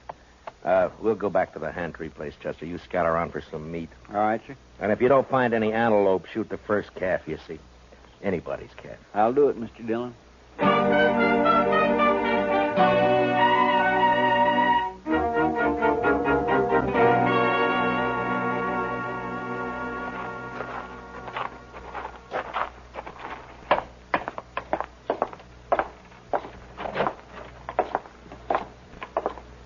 He's in the sleeping room, Mr. Marshall. No.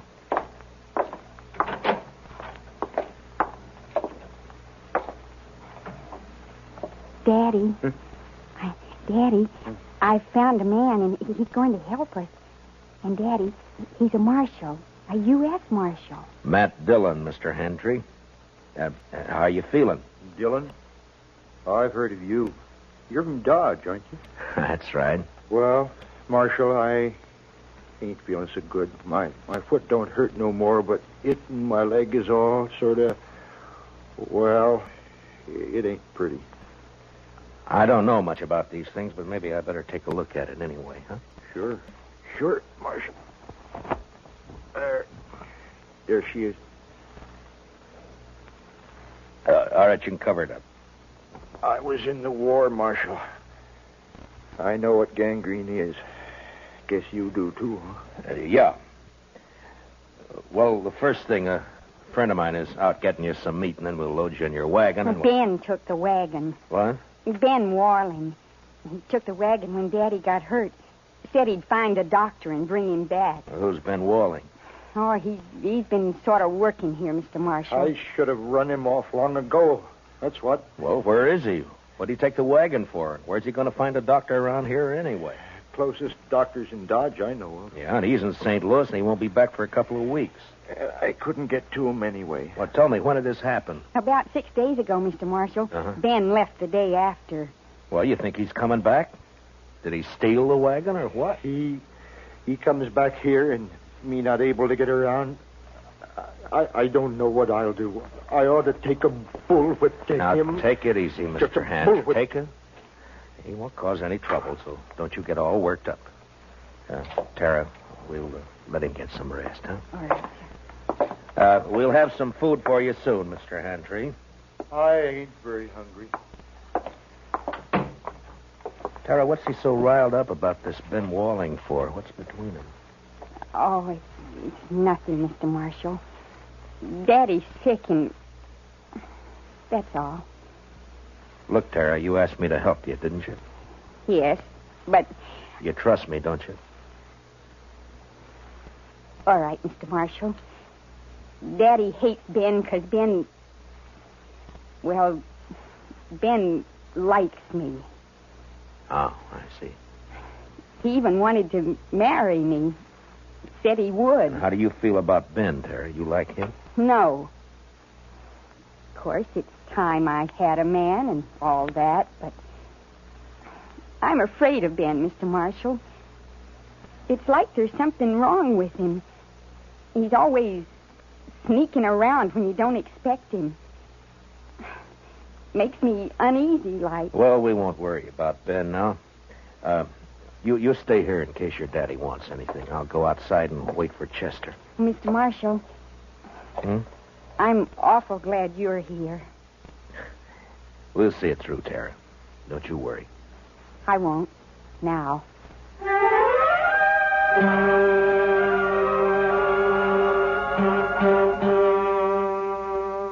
I went outside and walked over to the small corral that stood nearby. There I rolled a smoke and looked out across the flat distances of the prairie. And I wondered how anyone could survive in all that emptiness. Handtree lying on his bed back there in the house. He wouldn't survive. The prairie had got to him all right. And its vast loneliness had put him out of reach of any help. And Tara, what could she do out here in this endless land of grass? I was glad to get my mind off it when Chester rode in with an antelope across his saddle. We hung it on the corral, dressed it, took a hind quarter into Tara, and we went back outside and sat down. Yes, sir. She's a plucky girl, Mr. Dillon. Yeah, fine girl, Chester. Yeah, but this Ben fella, I just don't understand his going off with the wagon like that. Well, it doesn't matter much now. Handtree won't last more than a day or two, anyway. It's that bad, is it? Yeah, blood poisoning, Chester. As soon as it reaches his heart, he's done for. Well, isn't there any way to stop it? Yeah, sure. Cut his leg off. Oh. Too bad Doc isn't here. Yeah. Would that stop it, Mr. Dillon? Cutting his leg off, I mean? I don't know, Chester. I don't know. Maybe too late anyway. I sure wish we could do something for him. I don't take to just sitting around and waiting for a man to die. Well, nobody does. It isn't right somehow. That poor fella and Tara. Why, Mr. Dillon, that girl will go crazy out here all alone. All right, Chester. What do you want me to do about it? I'm not a doctor. Now shut up. Well,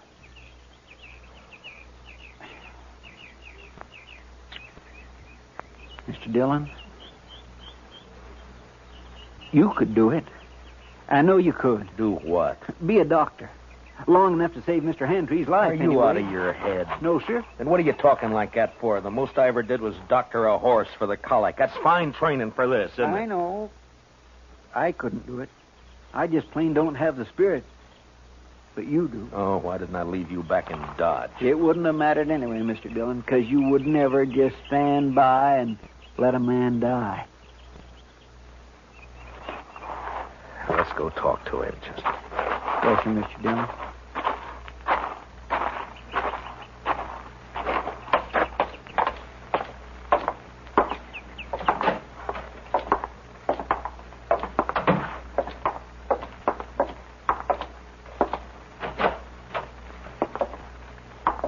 Daddy's fever's worse, Mr. Marshall. I'm going to get some more water. How do you feel, Mr. Handtree? I don't feel much, Marshal. Outside of burning up. I've been trying to tell Tara I just can't last long with blood poisoning. She's just got to figure on it. Well, that's what I came to talk to you about. I guess you know the only thing that'll give you a chance. I know. I've been thinking about it. But I couldn't ask any man to do that. You didn't ask me. Well, it's up to you, Mr. Handtree. I'll try it if you're willing. Only thing is, I won't know much about what I'm doing. I seen it done in the Union Army, Marshal. I could tell you some things. All right. The only thing is, Marshal, I don't know I'd be much use around here with one leg. Well, you'll have to decide that for yourself. I know. You could move to town, Mr. Handtree, you and Tara. That's it, Tara. If it was just me, I wouldn't do it, but I can't leave Tara alone. Now, if I can help it, I can't. All right, Marshal. Let's do it. You're a brave man. No, Marshal. I just don't have any choice. Come on. Let's get it over with. You got any liquor in the house? There's a jug of corn out in the kitchen. Get it, Chester. You can start drinking it while we're getting everything else ready. Tell Tara to start boiling a lot of water. Yeah. I'll talk to her in a few minutes. I'll be right back. Now, I want you to tell me everything that you know about this, Mr. Handtree. First, I'll tell you what you'll need. Mm-hmm. There's a straight iron out by the corral somewhere. Yeah. You can heat it in the main room fireplace. Right. What else? Tara will find some cloth for bandages. And the rest of the stuff you can get in the kitchen. Uh-huh. The only thing worrying me is what'll we use to tie off the arteries with? Plain thread won't hold. Maybe some thin strips of rawhide. No, they'd soak through. You got to have something. I know. At least I think it'll work. What about horsehair? Oh, that's it, Marshal. Pull it off the tail. It'll work fine. Here's the jug, Mr. Handtree, and I brought you a cup, too. Pour me some. I want to get good and drunk. Here you are, Mr. Handtree. Thanks.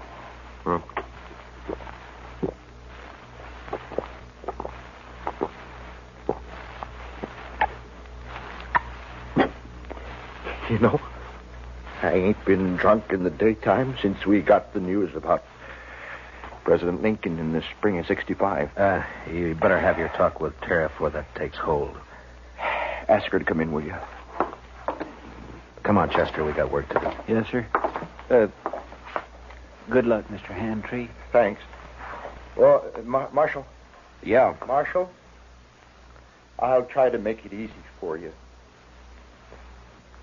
Yeah, sure.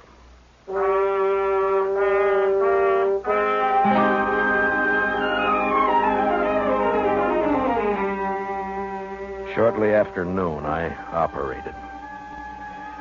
Whether it was the corn whiskey or his own hard courage, I don't know, but Handtree never whimpered. Chester stood outside the door and brought me whatever I needed. Tara waited in the kitchen, boiling more water and thinking her own thoughts. Maybe it was harder on her than any of us. Toward the end, Handtree mercifully passed out. When I'd finally finished bandaging him, I was kind of faint myself. I'd done everything I could. I just hoped I'd done it right. How is he, Mr. Dillon? You'll have to clean up in there, Chester. I've got to get outside for some air. Yes, sir, I'll do it. And put that fire out. It's hot enough around here. I don't know how you did it, Mr. Dillon. Tara? Tara, will you come on outside for a while?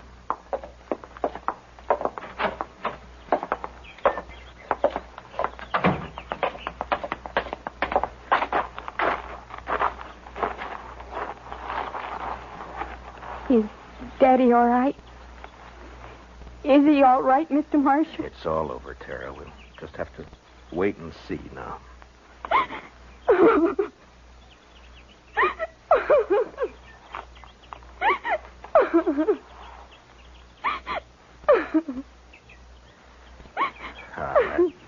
There now, Tara. He's all right. I'm sorry, but it took so long. I thought you'd never finish. He didn't feel much, Tara. The corn liquor worked fine. Fine. Will he get well now? Well, I hope so, Tara. I hope so. Mr. Marshall, are you going to wait and see? Oh, now, Tara, you don't have to worry about that, Chester, and I'll be here as long as you need us. I just wanted to be sure. Can I go see Daddy now? Well, as soon as Chester comes out, Tara, then you can. All right. I'll wait, Mr. Marshall.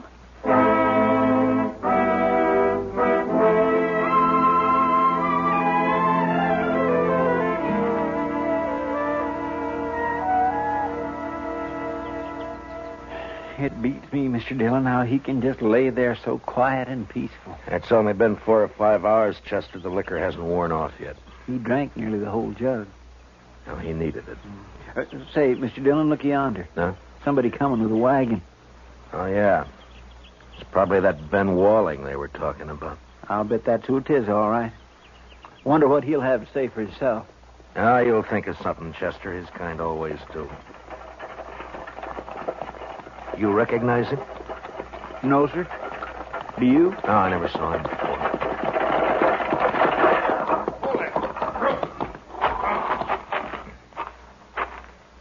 Hello. What are you doing here? You Ben Walling?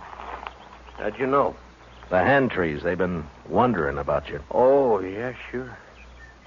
How's old Handtree, anyway? He's all right. He is, huh? You've been gone a long time, Ben. Where were you? I don't know you, mister, but you sure ask a lot of questions. You can answer them one at a time. Now, where were you? Who are you anyway, mister? I'm a U.S. Marshal. Ain't no U.S. Marshals around here. There is now. Generally, I'm in Dodge. Your name Dillon? It is. Well, what are you doing here, Marshal? Tara ran into us, asked us to help. Seems the only able-bodied man around here took off in a wagon. I went to fetch a doctor. Is anything wrong in that? Not at all. Where is he? Well, first night the horses ran away, and I've been chasing them ever since. I didn't catch him till this morning.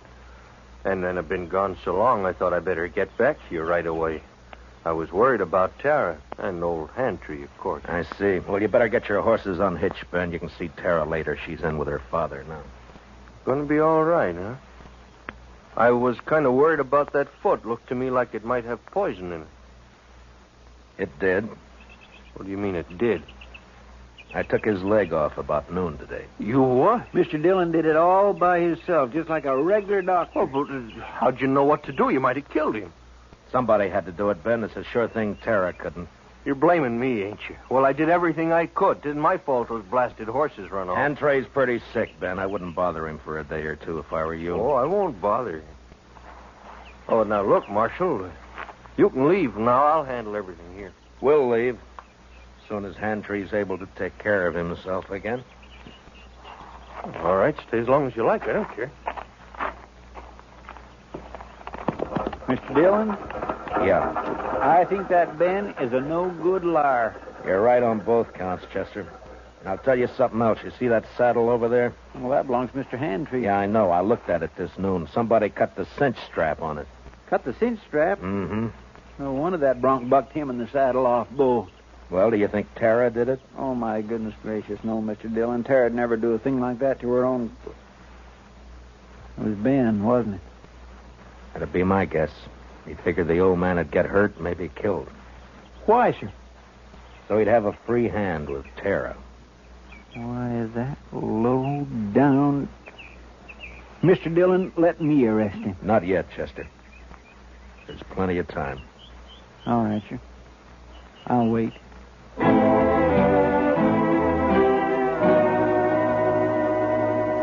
There wasn't as much time as I figured. Handtree had a bad night, and by morning he was so weak he couldn't lift his head.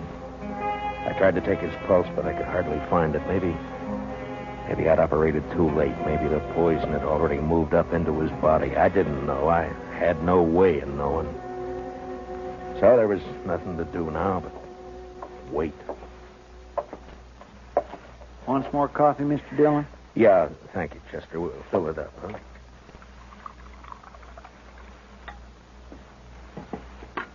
Tara won't eat anything at all, sir. She just sits there by his bed, hasn't slept a wink I know of. Well, it's her father, Chester. He's all she's got. I never thought much about it before, Mr. Dillon, but seeing Tara, I kind of wish I had a daughter. You'd have to change your profession if you were going to take care of a daughter, Chester. Why, I don't have any profession, Mr. Dillon. Oh, Mr. Marshall. Yeah, what is it, Tara? Please come. Daddy wants you. I think he's... You better come too, Chester. Yes, sir.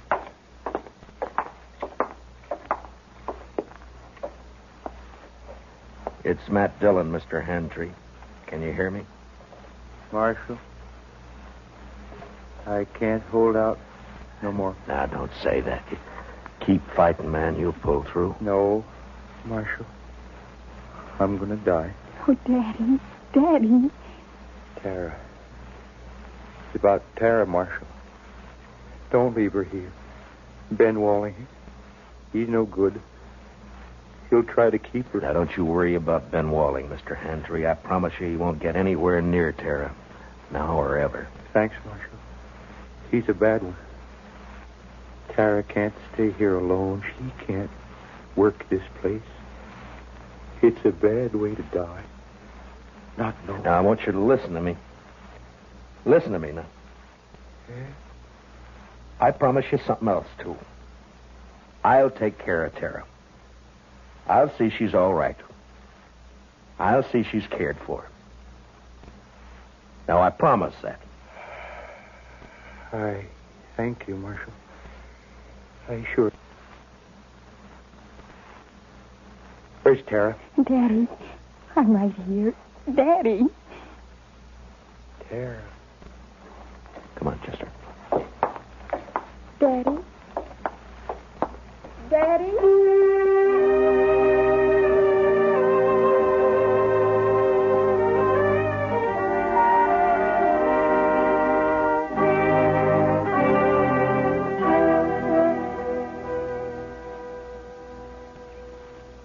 I don't know, Mr. Dillon. I don't think they'd have made out on this place anyway. Why not, Chester? Well, there just isn't enough water. That one little old spring is all they've got. Well, if they had a lake, it'd still be too much for Tara. What are we going to do with her, Mr. Dillon? I don't know, Chester. We'll have to think of something, though. My, I wish she'd come out of that house.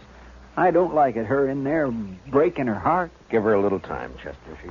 She'll be all right. Don't you move a finger, either one of you. Well, Well, you're mighty careless with that rifle, Ben. Don't get smart with me, Marshal. I know what I'm doing. And what would that be? I heard you in there. Heard you promise to take Tara away. I was right by the window. I heard it all. You got a curious way of courting a girl, Ben, trying to kill her father. Yeah, and I saw you yesterday looking at that saddle, but I didn't kill him, Marshal. You did. That's a lie, Ben Walling, and you know it. shut up. I won't shut up. If we'd have just got here sooner, Mr. Dillon would have saved him, that's all. It was too bad you got here at all. Because you're going to die for it.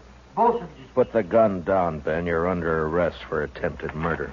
You stay right where you are, Marshal. You know, I have an idea you've smelled powder before, Ben, and that you're afraid of it. Marshal? I have an idea that's why you tried to get Hantry like you did instead of facing it. Stop her. And right now you wish you didn't have that rifle at all, don't you, Ben? Because I might have to shoot you for it, huh? No, don't, Marshal. Give me that.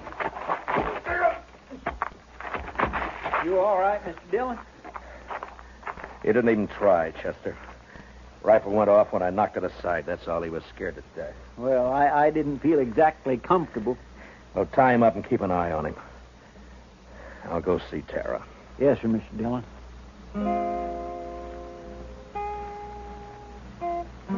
Late that evening, we buried Hantry out on the prairie, out in back of the little homestead. They would die now, too, and fall apart without him. The next morning, we loaded everything we could get into the wagon. With Tara beside me, we started out for Dodge. Ben Wallen never said a word. Chester led his horse, and they rode along ahead of us. I had plenty of time to tell Tara all about Dodge and how there were some good people there and how we'd find her a home and family. She sat there, tight-lipped. She didn't say much, but she never once looked back.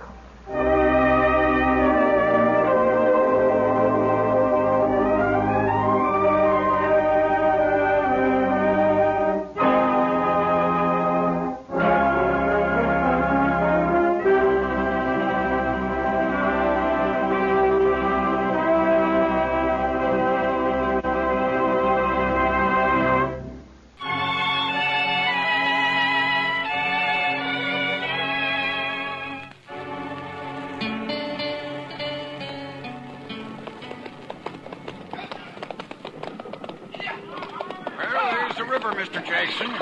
Dry as a bone. Our last hope of water for the herd. Not quite, Pecos. Cottonwood Pond is just over the rise ahead of us. Well, it may be dry, too. Bet they haven't had a rain on the prairie for 6 months. It won't be dry. I've been bringing cattle up here to Dodge City for 12 years. Drought or no drought, the pond's always had water. It better have. We're losing 15 head an hour now. We can't push them much further. There'll be water. With luck, if the railroad's got the cars for us, we can start loading this afternoon. By this time... Hey, sounds like the boys up ahead run into something. Yeah, come on.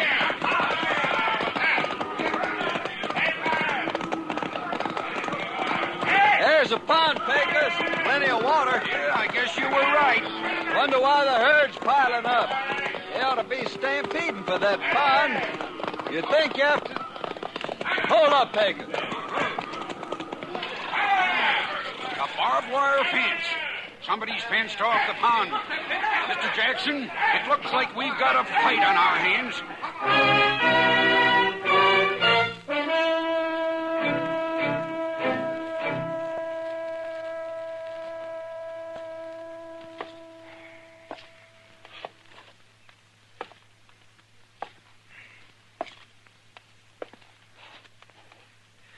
I don't like it, Doc. It's too quiet. When things get too quiet in Dodge, it always means a blow-up's coming. Just sit down, Matt. You're just getting yourself a case of nerves. You've been a law officer too long. Shot at too many times. You're getting so you just act like a spooky old horse. You're jumpy and you're gun-shy. Hand me those forceps, will you? Oh, yeah. You mean this? Mm-hmm. Thank you. Yeah. Now, you take me, Matt. I don't rant and rail against fate. I just sit back and take what comes. Yeah, sure, Doc. Mm-hmm. If I get a patient, fine. I steal him blind. And if I don't, well, I keep my hand in setting a broken leg on a dog. Yeah, there. That splint ought to hold him. Matter of fact, I could use a fee or two. Not planning to shoot anybody, are you, Matt? Yeah, if this drought doesn't break, I'm in the mood to shoot myself. That's a bad one, all right. I don't think I've ever seen the prairie as dry as it is this year. Oh, there you are, Mr. Dillon. Well, come on in, Chester. I've been looking all over for you. We've got trouble, Mr. Dillon. Huh? Trouble? Old man Howard just sent a rider in. A trail drive's pulled in from the Big Bend. They're threatening to cut his fences so they can water the cattle at Cottonwood Pond. Well, there's your blow-up, Matt. A real head-on smash. A thirsty herd against that skinflint Howard. Bet I could get myself a few fees out of this before it's over. Good old Doc, always hoping for the best, huh? Now, come on, Chester, let's ride out to Cottonwood.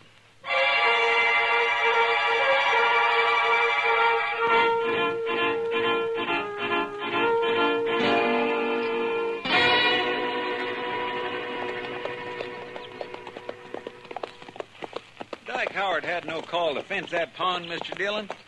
There's enough water there for all the trail herds in the next 10 years. That's on his ranch, Chester. He's got a right to fence his own range. Got a right, maybe, but no decent rancher would take advantage of it. Howard's mean. Just downright mean. I think it's more than that, Chester. It's the old business of making $2 grow where $1 grew before. I think Howard figured on something like this when he strung that fence last month, but the trouble is that we... Look yonder, Mr. Dillon. Huh? Must be 50 or 60 riders facing each other across that fence. Yeah. Looks like a couple of armies. Well, that wouldn't be the first range war that started over water rights. Come on.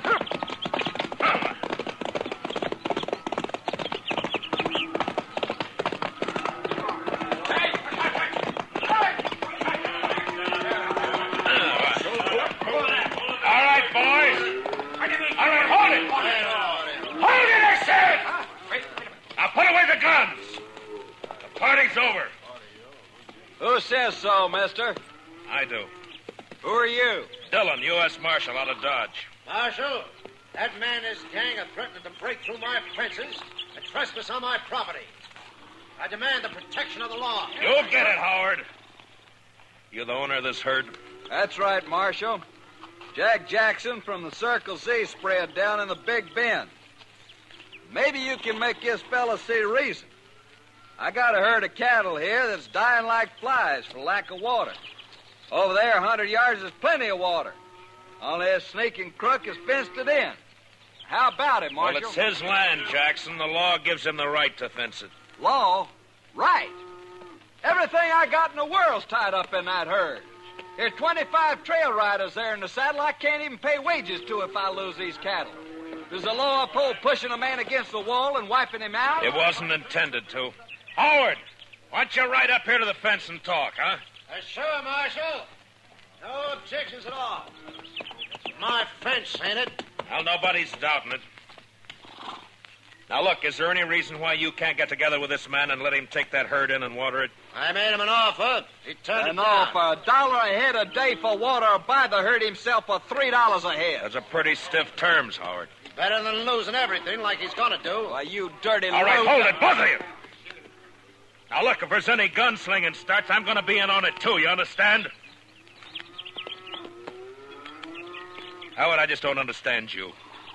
Most people out here on the frontier stick together when trouble starts. They don't kick a man when he's down. And they don't look on a drought or a blizzard as a chance to make a personal cleaning. Ah, just a minute, Dillon. You call yourself the law in Dodge. All right. Does the law say I can fence in my own land? It does. And never mind your opinions, Marshal. All I want out of you is enforcement of the law.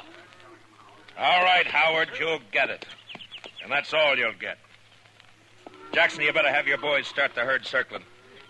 This mean you're backing him up, Marshal? I'm backing up the law, that's all, Jackson. Then I don't think much of your laws up here. I only enforce them, I don't make them. Now, you better circle that herd. I say you better. I'm ordering my boys to shoot the first man or steer that comes through that fence. Chester, you cover Howard. Yes, sir, Mr. Dillon. And if he orders any of his men to fire a shot, kill him. Be a pleasure, Mr. Dillon. What's the idea, Marshal? You wanted the law enforced. All right, you're getting it. But I'm going to do the enforcing, Howard, not you. So if you're smart, you won't give any orders about shooting. All right, Mr. Dillon, you got a tough job. I guess you're trying to do it fair and square. Man does what he has to do, Jackson. I know. It's like with me. If that herd of mine beds down without water, most of them won't get off the ground in the morning. So law or no law, we're going through that fence tonight.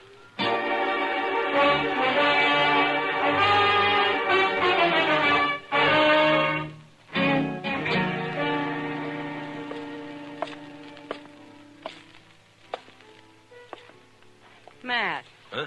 Oh, hello, What's the Kate. matter? Bad liquor or a busted steak? Neither. How are you? Eager. But you probably noticed that before. Seriously, though, what's wrong? Plenty. One of the bloodiest little range wars you ever saw is just about to break. Out of Cottonwood Pond, I heard about it. Did you hear, too, that I'm back on the wrong side? Here, pull a stool up to the bar. Harry, a drink for Mr. Dillon. No, thanks. I can't stay, Kitty. I got to try to round up some deputies, and try is probably about as far as I'm going to get. Old Ton will be siding with the Texas boys against Howard and against me. Maybe you ought to switch sides, Matt. Oh, sure, I ought to. I know, but I can't. If I started making my own rules, it'd mean the end of law and order in Dodge City. Yeah, I just can't do it, Kitty. Much as I'd like to. Well, not for me to say. You're the one who has to decide. Yeah, Chester. What'd you find out? Mr. Hightower down at the railroad depot checked clear through to Topeka. They can't get enough cattle cars here to load that herd out before day after tomorrow. Well, that's that. It's an outside chance anyway. Yeah, I just can't do it, Kitty. Much as I'd like to. Well, not for me to say. You're the one who has to decide. Yeah, Chester. What'd you find out? Mr. Hightower down at the railroad depot checked clear through to Topeka. They can't get enough cattle cars here to load that herd out before day after tomorrow. Well, that's that. It's an outside chance anyway. I thought we might load 'em up fast, Kitty, and run 'em up to Walnut Creek. It's still got a little water in it. But Matt, there's something wrong with a law that upholds a low-down scheme like this. Well, what Howard's doing is wrong morally, but it's right legally. I gotta find a legal way to stop him. I'll bet a lawyer could find a way of some kind. Too bad this town doesn't have one. Oh, heaven forbid. Just the same, Matt, I... Yeah, what is it? My name's Fenton. I'm range boss. Yeah, I know. You work for Dyke Howard. Well, what's on your mind? Well, Mr. Howard figures you ought to be arranging to protect his property. Jackson gave me his word he'd lay off until 9 tonight. His word, sure. But Mr. Howard figures it'd be a good idea if you deputize his riders. Fenton, get out. Now, wait a second, Marshal. Go on, get out. When I want Howard's advice, I'll ask for it. Now go tell him that. Well, yeah, but... Go on. Get out. Move.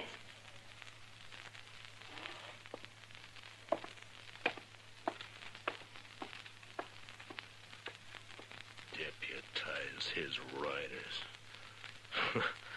Sure, he'd like that. Well, it just may come to that, Mr. Dillon. I couldn't get anybody else.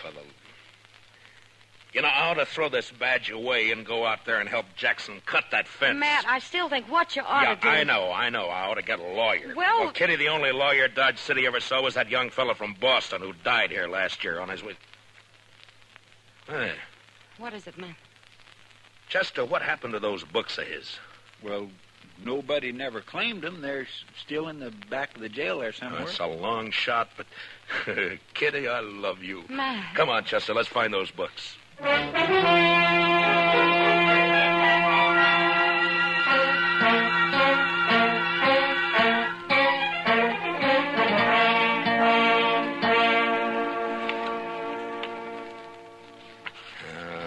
I don't know, Chester.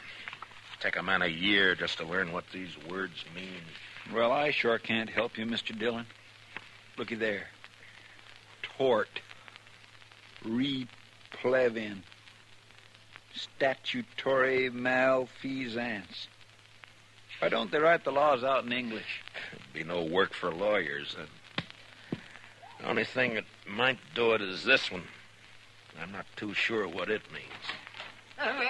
Evening, Matt. Oh, Doc, come on in here, will you? I figured I'd bring you a little courage for the battle. What? Might be snakes out at Cottonwood Pond. It's very thoughtful. Yes, sir. Calomel and Irish whiskey. No doctor west of the Mississippi ought to be without him. The calomel's for the women, you understand? Yeah, sure. Mm-hmm. Of course, a bottle of Jameson might not cure a patient, but it sure makes him enjoy his illness. Yeah. Look, Doc, you've been to school. At least I guess you have. Oh, well, I browsed through a couple. Well, listen to this now, and tell me what you think about this paragraph right here. Well, let me see. A schedule of territorial ordinances and judicial precedents. Handbook for local administrators. Well, I didn't go to law school, man. No, but you've read books, and you know big words. Now listen to this. The local administrator or other duly constituted authority in a territorial division is hereby empowered to declare a state of acute emergency in case of riot, rebellion, or any natural catastrophe which threatens the general welfare. Now, Doc, would you say I'm a duly constituted authority, huh? Well, Dodge City, I guess you're about the only authority. Yeah. Now, would you say this drought we're having is a threat to the general welfare? Well, I've never seen a worse one, but... All right, now listen to this. Okay.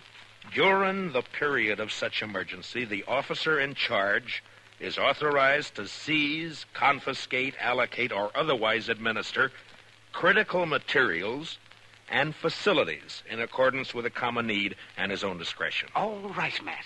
Water is a material. Yeah? And as far as keeping cattle alive is concerned, Cottonwood Pond is a facility. That's all I wanted to know. I don't see how it'll help you, though, Matt. Howard'll never stand for it. You're still going to have a pitched battle on your hands. Maybe so, Doc. But at least I'll be fighting in the way I want to fight. Well, come on, Chester, let's go. It's 8 o'clock.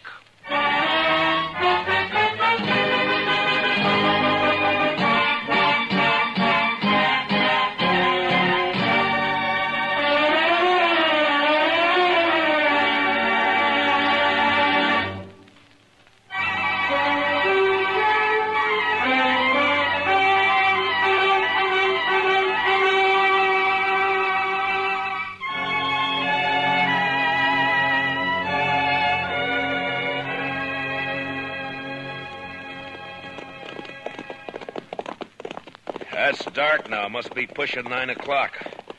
Hope they don't jump the gun on us, Chester. I figure Jackson will stick by his word, Mr. Dillon. If Howard lets him. You know, we might get a break in this drought if that storm comes this way. No, I'd say it's only heat lightning. All thunder, no rain. Well, if it goes on a few more weeks, this prairie will be dried right down to the nub. All right. Hold it. Pull up them horses. He's right there by the fence, Mr. Dillon. Yeah, I see him. Who's there? Well, speak up.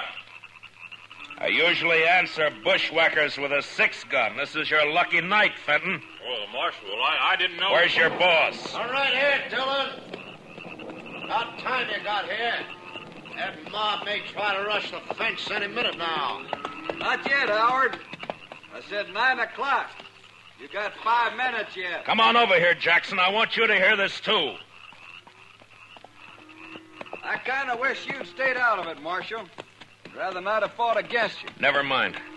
Mr. Howard, by the authority vested in me as a U.S. Marshal, and under the territorial laws and ordinances of the United States, I'm hereby declaring a state of acute emergency due to the drought. What are you talking about, Dillon? The U.S. Territorial Ordinance Schedule of 1858, Section 721C. What are you trying to say? Just this. For the duration of the emergency, I am taking charge of Cottonwood Pond in the name of the United States government. And I'm allocating use of it to Mr. Jackson here to water his herd. Now, if you want to try to make a deal with him, you got 5 minutes before I cut the wire and open the fence. I've never bought water before, but I'll give you 10 cents a head, Howard. How about it? I'll see you dead first. And I'll be struck dead myself before I see one head of your stock onto my property. Dillon, I don't know what's behind this move. Maybe you've sold out, made a deal of your own. Easy, Howard. If not that, then you've lost your mind. Your 5 minutes are running out now. What are you going to do? Fight! What do you think I'm going to do? Going to resist the law? You call it the law, I don't. Dillon, I'm giving my boys orders to shoot any man who lays a hand on this fence. And that goes for you. Listen to me, Howard.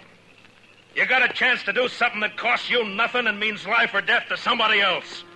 And you're refusing to do it. Well, I'm sorry to see it that way. But in any case, this herd gets water. Maybe they will. All right, boys, you heard it. Keep that fence covered. If they want to fight, they'll get one. Jackson, I guess I'm going to need some deputies. Well, I got 25 men here, Marshal. They're yours if you want them. All right, boys. Will you all raise your right hands? Do you swear to uphold the Constitution, ordinances, and bylaws of the United States to the best of your ability, so help you? I do. All right, you're all temporary deputy marshals acting under my orders. Now bunch the cattle in this way and start them through the fence as soon as I open the wire. They won't need much starting, Marshal. They've been smelling that water for hours. Now don't shoot unless you're fired on. If you are, protect yourselves and your herd. All right, let's go.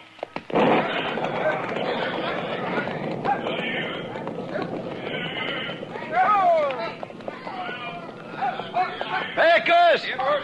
Keep those flankers closing them in toward the opening here. If they crowd on that fence, they'll cut themselves to ribbons. Right, boss.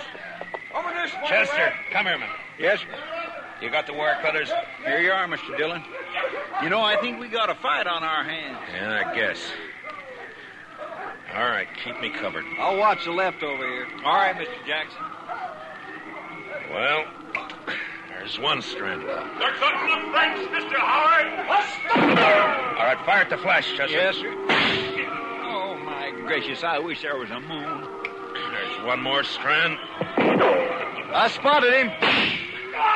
And here's the last one. Now. All right, boys, the fence is open. Bring them through. Come on through, boys. Come on.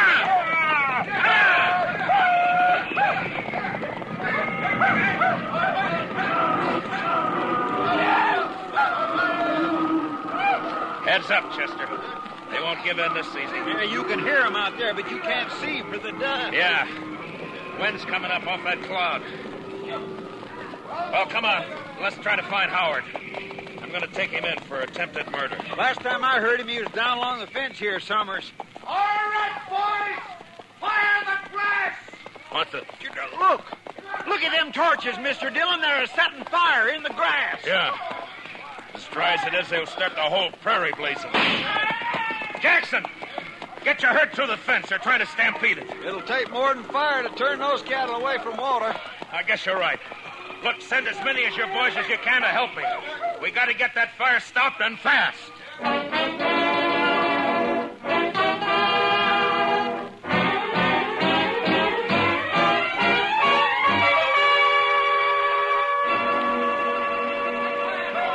don't know, Mr. Dillon. I don't know if we're winning or losing. Well, if that backfire holds it, we're winning, Chester. Otherwise... Couldn't have been a worse time. The prairie's dry as gunpowder. Well, at least the herd's safe. They wouldn't leave that pond if the whole world caught fire. Any orders for the boys, Mr. Dillon? Yeah, just have them keep working along the edge of the backfire, Pecos. Beat out any sparks that get across. Huh? Right, Marshal, I got you. Have you seen anything of the Howard gang? Oh, not a sign. I guess they figured they'd done all they could. Yeah, maybe. Mr. Dillon, I'd swear a storm's gonna break. I can halfway smell the rain. I don't know about that, Chester. But it's doing one thing it won't help us. What do you mean? Look, the wind's shifting. It's starting to drive those flames across the backfire. Well, if it catches there again, it'll get clear away from Yeah, us. it sure will. Now, come on. Let's grab some of the boys and start working behind it. Let's go, Dillon. Well, Fenton, I figured you'd be halfway to the Mexican border by now. Well, you figured wrong. You keep your hands still, both of you. One move and it's your last move. That's about the way you planned it anyway, isn't it? You wiped us out, Dillon. That backfire of yours took the ranch house and the barns. There's nothing for us to do now but drift. Only first I'm going to kill you. Hit the dirt, Chester. Fenton, drop the gun. You're under arrest. I'll drop it, you dirt. Dillon. Dillon, Well, you warned him, Mr. Dillon. Yeah, it doesn't matter much now. Look, Chester. Yes, sir. It's jumped the backfire. With that wind driving it, it'll burn the whole prairie from here clear to the river. And Dodge City along with it. Not a way in the world of stopping it either. Heard the shot, Marshal. You all right? I'm sick at my stomach, that's all. Dodge City's gonna burn, Jackson, and there's nothing we can do. I sure didn't figure on this. I let him have the herd, gladly. No, it's my fault. I should have jumped him first. A man does what he has to, Marshal. I don't think that's your way. Well, maybe my way's the wrong way. When it leads to burning 10,000 acres of prairie in a whole town, there must be something wrong. Wait, Mr. Dillon. What is it, Chester? I told you I could smell it. Smell what? What the devil? But... Rain! Yes, sir. By heavens, it's starting to rain! By heaven may be the right expression. Well, I don't know about that, but I know it's the only thing that can save Dodge. Well, come on, rain! Faster! Cut loose and rain, will you? It's a-doing it, Mr. Dillon. Look at it beating down on that fire. Rain. Chester, you know, out here on the frontier sometimes, when a thing like this happens, it makes you wonder if maybe... Well, I don't know. Come on, Chester, let's find our horses.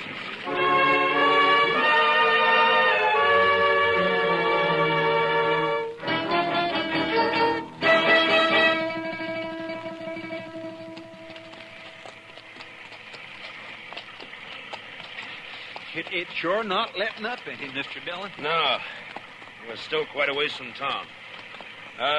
Let's swing over along the bluff, Chester, and find a place to wait it out for a while, huh? That's what I was hoping you'd say. Come on. Well, it took a long time to break loose, but it's sure making up for a lot. Wow! I never saw lightning this big before. Usually lets up once the rain starts. I guess it's just a freak storm anyway. What? Off your horse, Chester. Flat on the ground. Now. I saw it flash, Mr. Dillon. It come from that lone cottonwood tree. Yeah. It's a bad spot. He's got cover and we haven't. Well, I guess we found out what happened to Mr. Howard. All right, Howard. Come out with your hands up. You're under arrest. Why don't you come and get it, Dillon? We're going to flip a shot at the tree, Chester. Roll away as soon as I fire. Yes. All right. Now. Ah, Dillon! You're not smart enough! That was close. There's enough light for him to see. He's got all the odds. If he keeps it up, he'll get us sure. Maybe we might just well rush him, Mr. Dillon. We haven't got much to lose. There's an outside chance, Chester. That he's bound to get one of us. Yeah, but this way it's both. Yeah, I know. All right. We'll go in on the count of 3. Pan out and move fast. Yes, sir. And Good luck, Chester. Same to you, Mr. Dillon. All right. 1, 2, 3.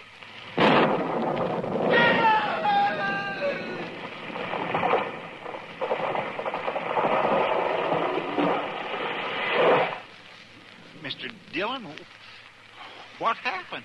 It was lightning. It struck the tree. I think Howard's lying over there on the ground. Come on.